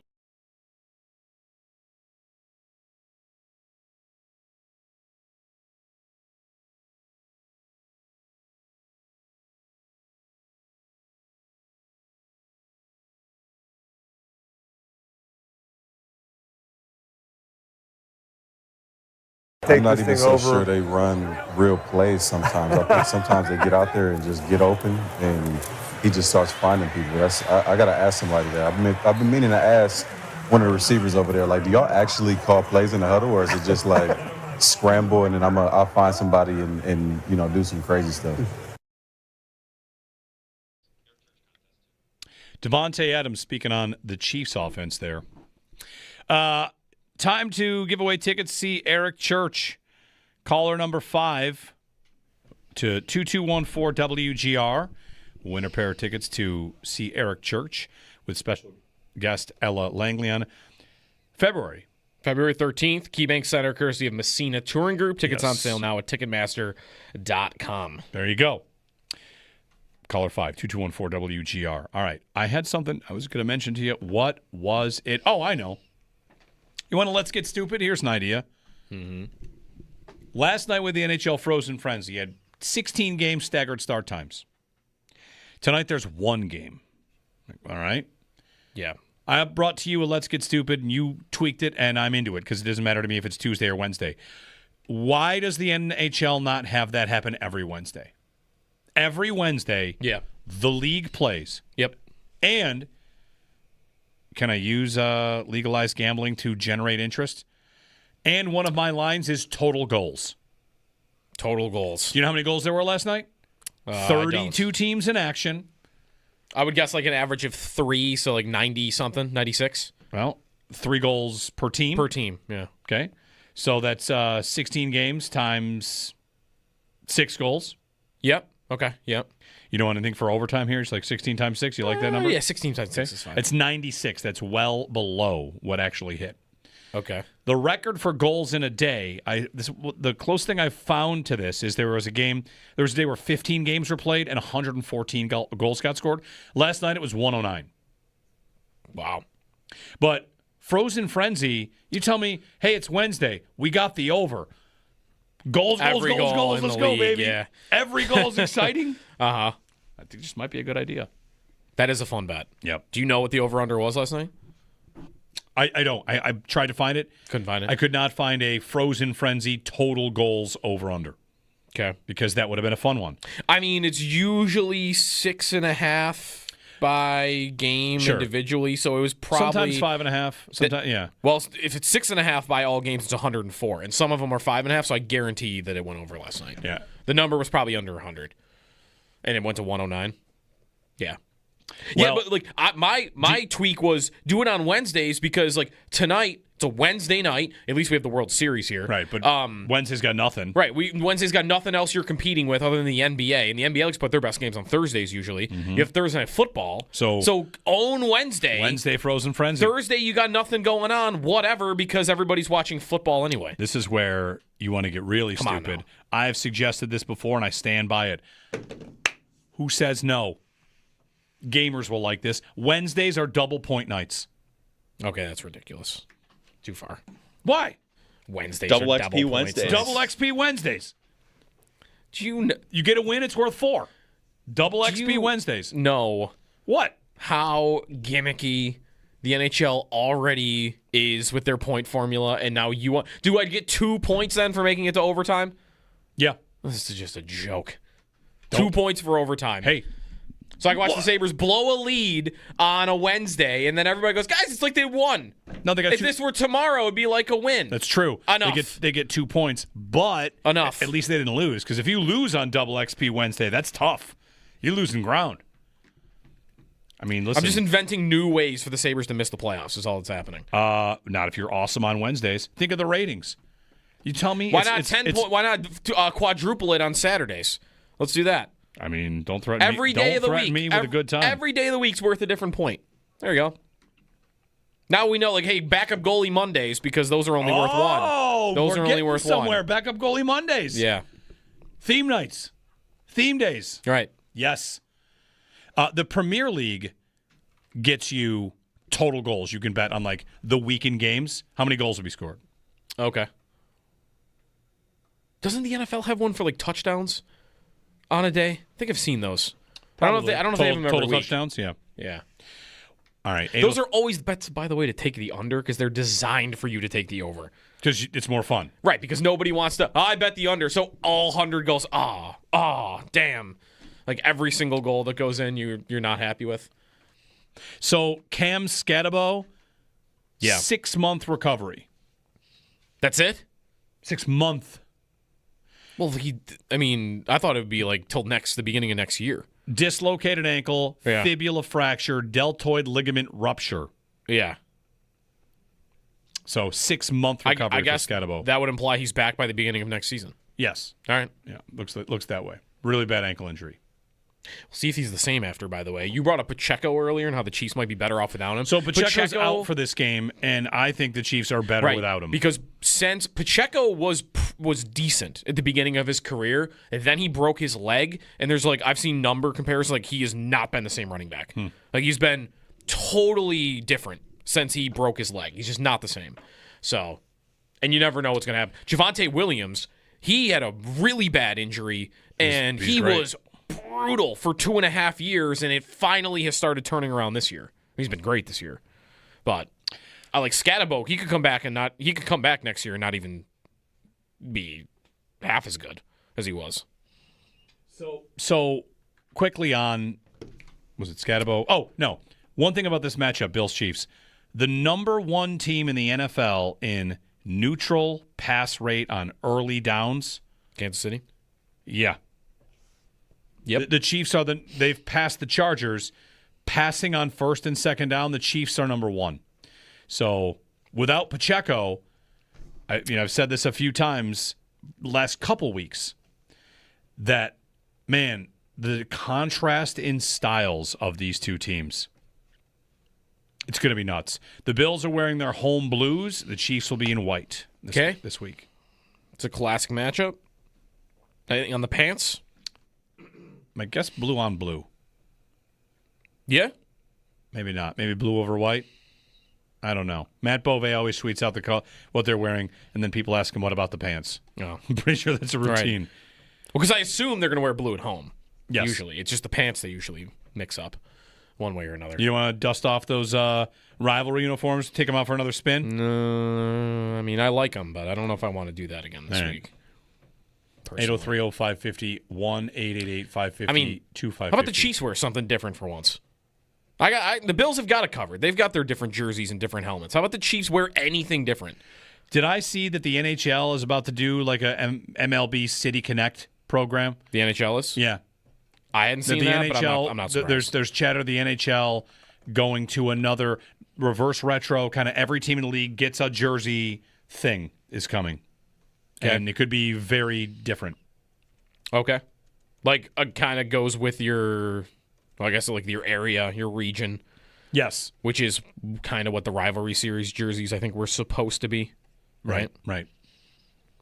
So concepts we're going to get then soon, right? Think so. All right. I think so. Tonight, Blue Jays and Dodgers, Game 5. Joe has a chance to go to Game 6. First off, tell us about Game 1. We haven't even talked about Game 1. Yeah, we really haven't talked about Game 1. I mean, it is absolutely the number one sporting event I have ever been to in my entire life. I don't even know what competes with it. Game 1? It was just, like, I mean, I got lucky. I could have gone to Game 2, right? Like, Game 2 would have probably been great, too, the atmosphere or whatever, but they scored one run. Yamamoto shut them out, basically. Yep. Game 1, the sixth inning specifically, I could have just been there for the sixth inning, which, by the way, takes forever.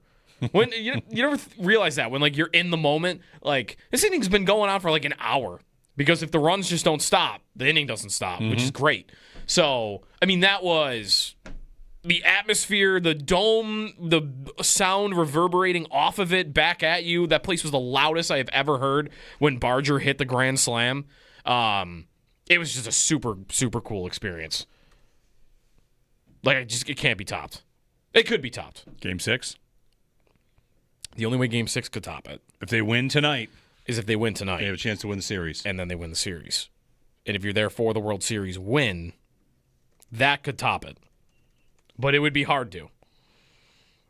That's my debate. I almost don't want to take that opportunity because what are the odds it goes better than Game 1?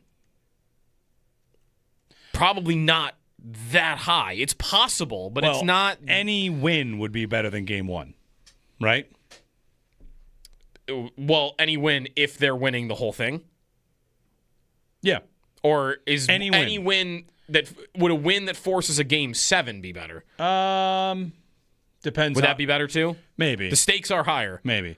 But if they were Game there, 1, there's a lot of series left. Yeah.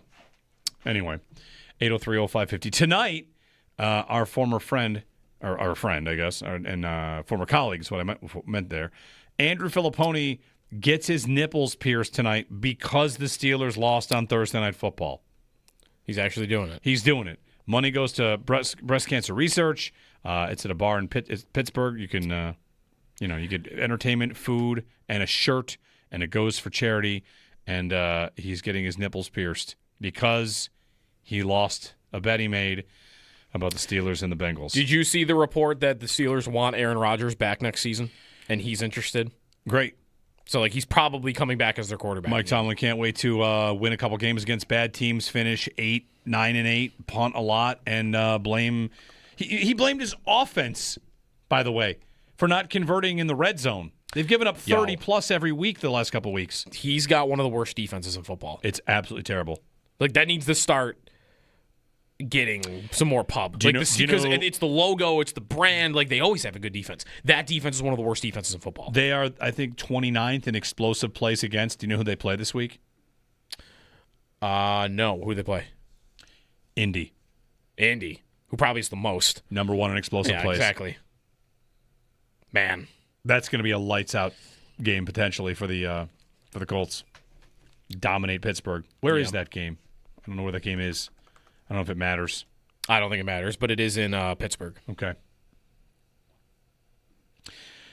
Weather, is it going to be a rainy weekend? I think it might be. We'll see some weather, a little bit. Weather around the league. Okay. Yeah. Very good. 803-0550 and 1-888-552-550 on WGR.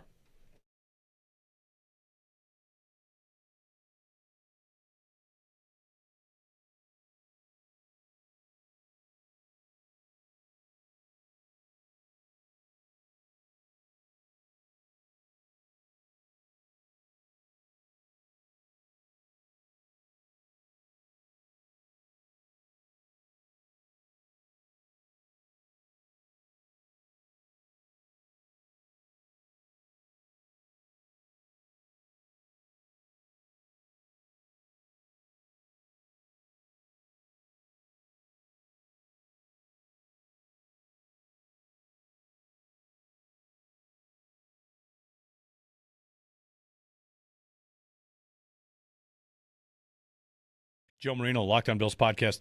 Joe, before the break, we last segment, Joe's remembered the last 10, 20-plus yard touchdown passes. You go back all the way to 2022. The deep passing game, the 50 yards, 20 yards, whatever it is. I know you've had some numbers on Allen in this department and how much of what they miss in that part of the game is about receiver, is about how the scheme works, and how much of it is Allen not doing his part in the deep passing game over the last year or two, because we've all seen the graphic, right? One passing touchdown over 20 yards in 2024, and are there none this year? So, how much of that would you lay at the feet of the quarterback? Well, let's first acknowledge this. Josh Allen did have 3 deep passing touchdowns in the postseason last year, while the rest of the NFL had 10 combined, right? So I think that's pretty meaningful. He still shows it when he's shown it when he needs it, I guess. And of course, against Baltimore, he had a few as well. So that's worth pointing out. But Curtis Samuel, Mac Hollins, and who's the third one? Was the Ty Johnson one? Okay, Ty Johnson. Yeah. Yep.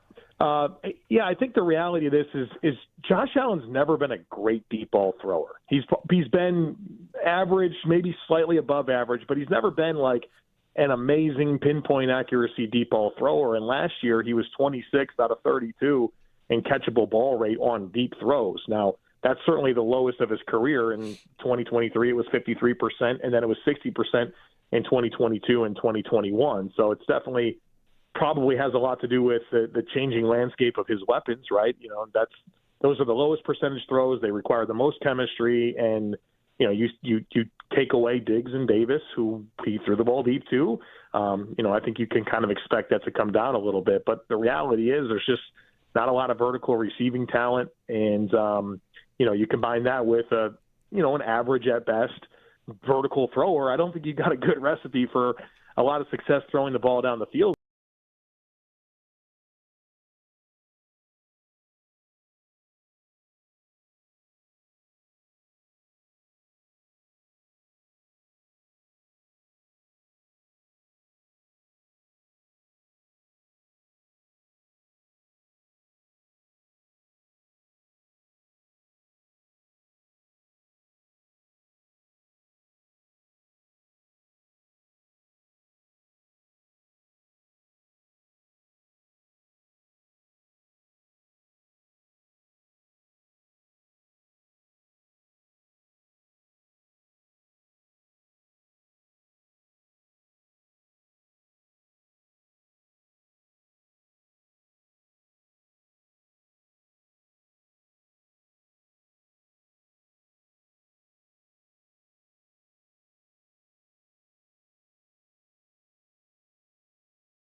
All right.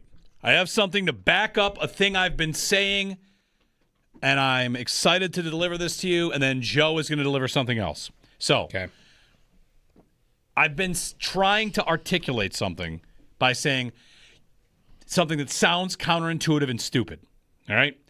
Hey, that dummy on the radio says, I can't really judge how high scoring a game was based on the score. That is something I am starting to say more and more of. Yeah. That's dumb. How could that possibly be the case? And the answer is, I'm always going to lean back on this game, and if you've heard me say it 10 times, that's fine. And Chiefs-Bills games fall in this line as well.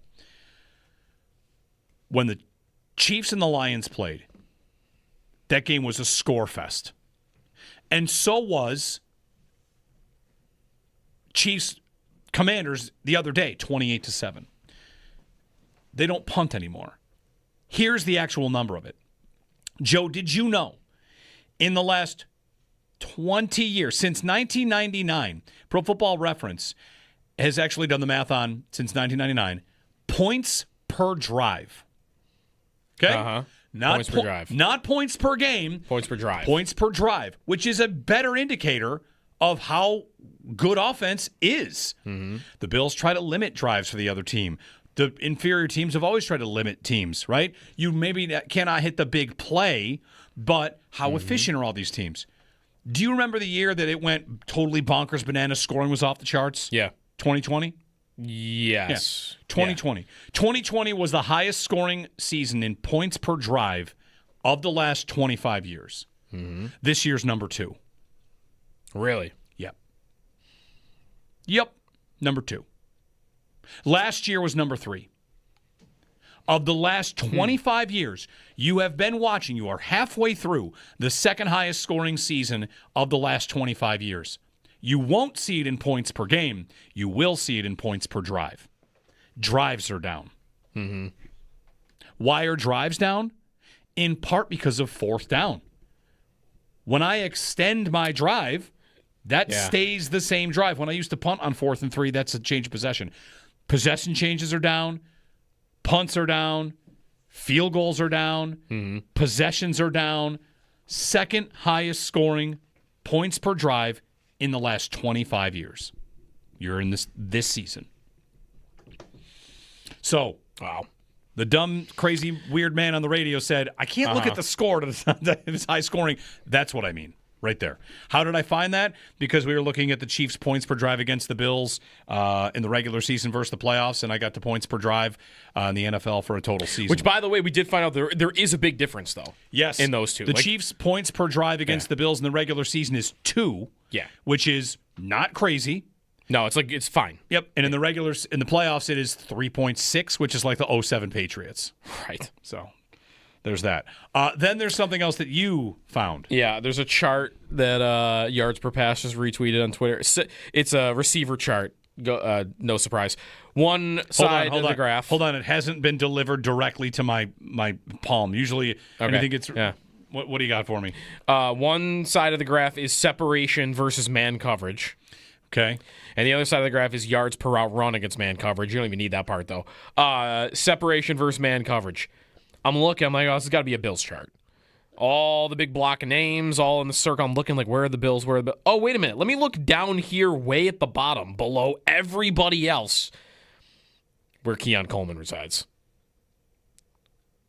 Now, DK Metcalf, surprisingly, and also Jahan Dotson are not too far off of him for separation against man coverage, like the worst in the league. But then there's a massive gulf, and there's nobody else near those three, and Coleman is the worst. Like, by this, he's the worst receiver in football at getting open against man coverage. All of them. Well, all that would qualify. I mean, enough to where, like, Arian Smith of the Jets, who's a rookie, is on here. So, like, most of the receivers in the league, I think, are on here. And he's the worst. Best receiver in football? Best at this is, I mean, if I'm not counting Arian Smith, because I don't think he's played a lot, Roma Dunze. I remember that name. Number 2. It's a name I haven't heard in quite some time. Below him, Tyquan Thornton. That's who I wanted you to look at.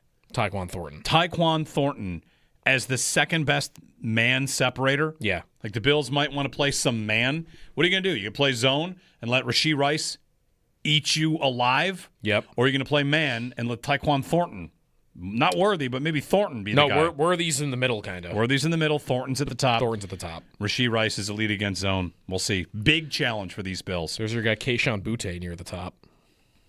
Matthew Golden near the top. I've seen really good numbers on Golden. They just don't throw him the ball. You want to trade for a Packers receiver that they don't throw to? Trade for Matthew Golden. Where is Rashid Shaheed on this Not that list? they're going to do that. There's Chris Olave in the middle. Oh, no, Shaheed pretty high up. Right next to Lad McConkey. And Nico Collins. And Michael Pittman. And C.D. Lamb. And above Devontae Adams. Look at Troy Franklin also in that territory. I see. And Marvin Mims. Who is Chimere Dike? He's the league leader in scrimmage yards this year because he's returning kicks, right? Pretty sure he's the league leader in scrimmage yards. The Titans? I don't think kick return goes to scrimmage yards. They actually tweeted out he's the league leader in yards. Okay, so just all yards. Yeah. Sure, yeah, fine. All right, we'll get out of here. We're back tomorrow. We'll get a fantastic four-way parlay for Ravens and Dolphins. We're due. And we'll get some injury updates on the Bills, too. Which we've been saying for 5 weeks. But eventually, we're going to hit one. It happens. Yeah, we're going to hit one. All right, we had a great time today. We hope you did, too. Have a great rest of your day. Back with you tomorrow morning at 6.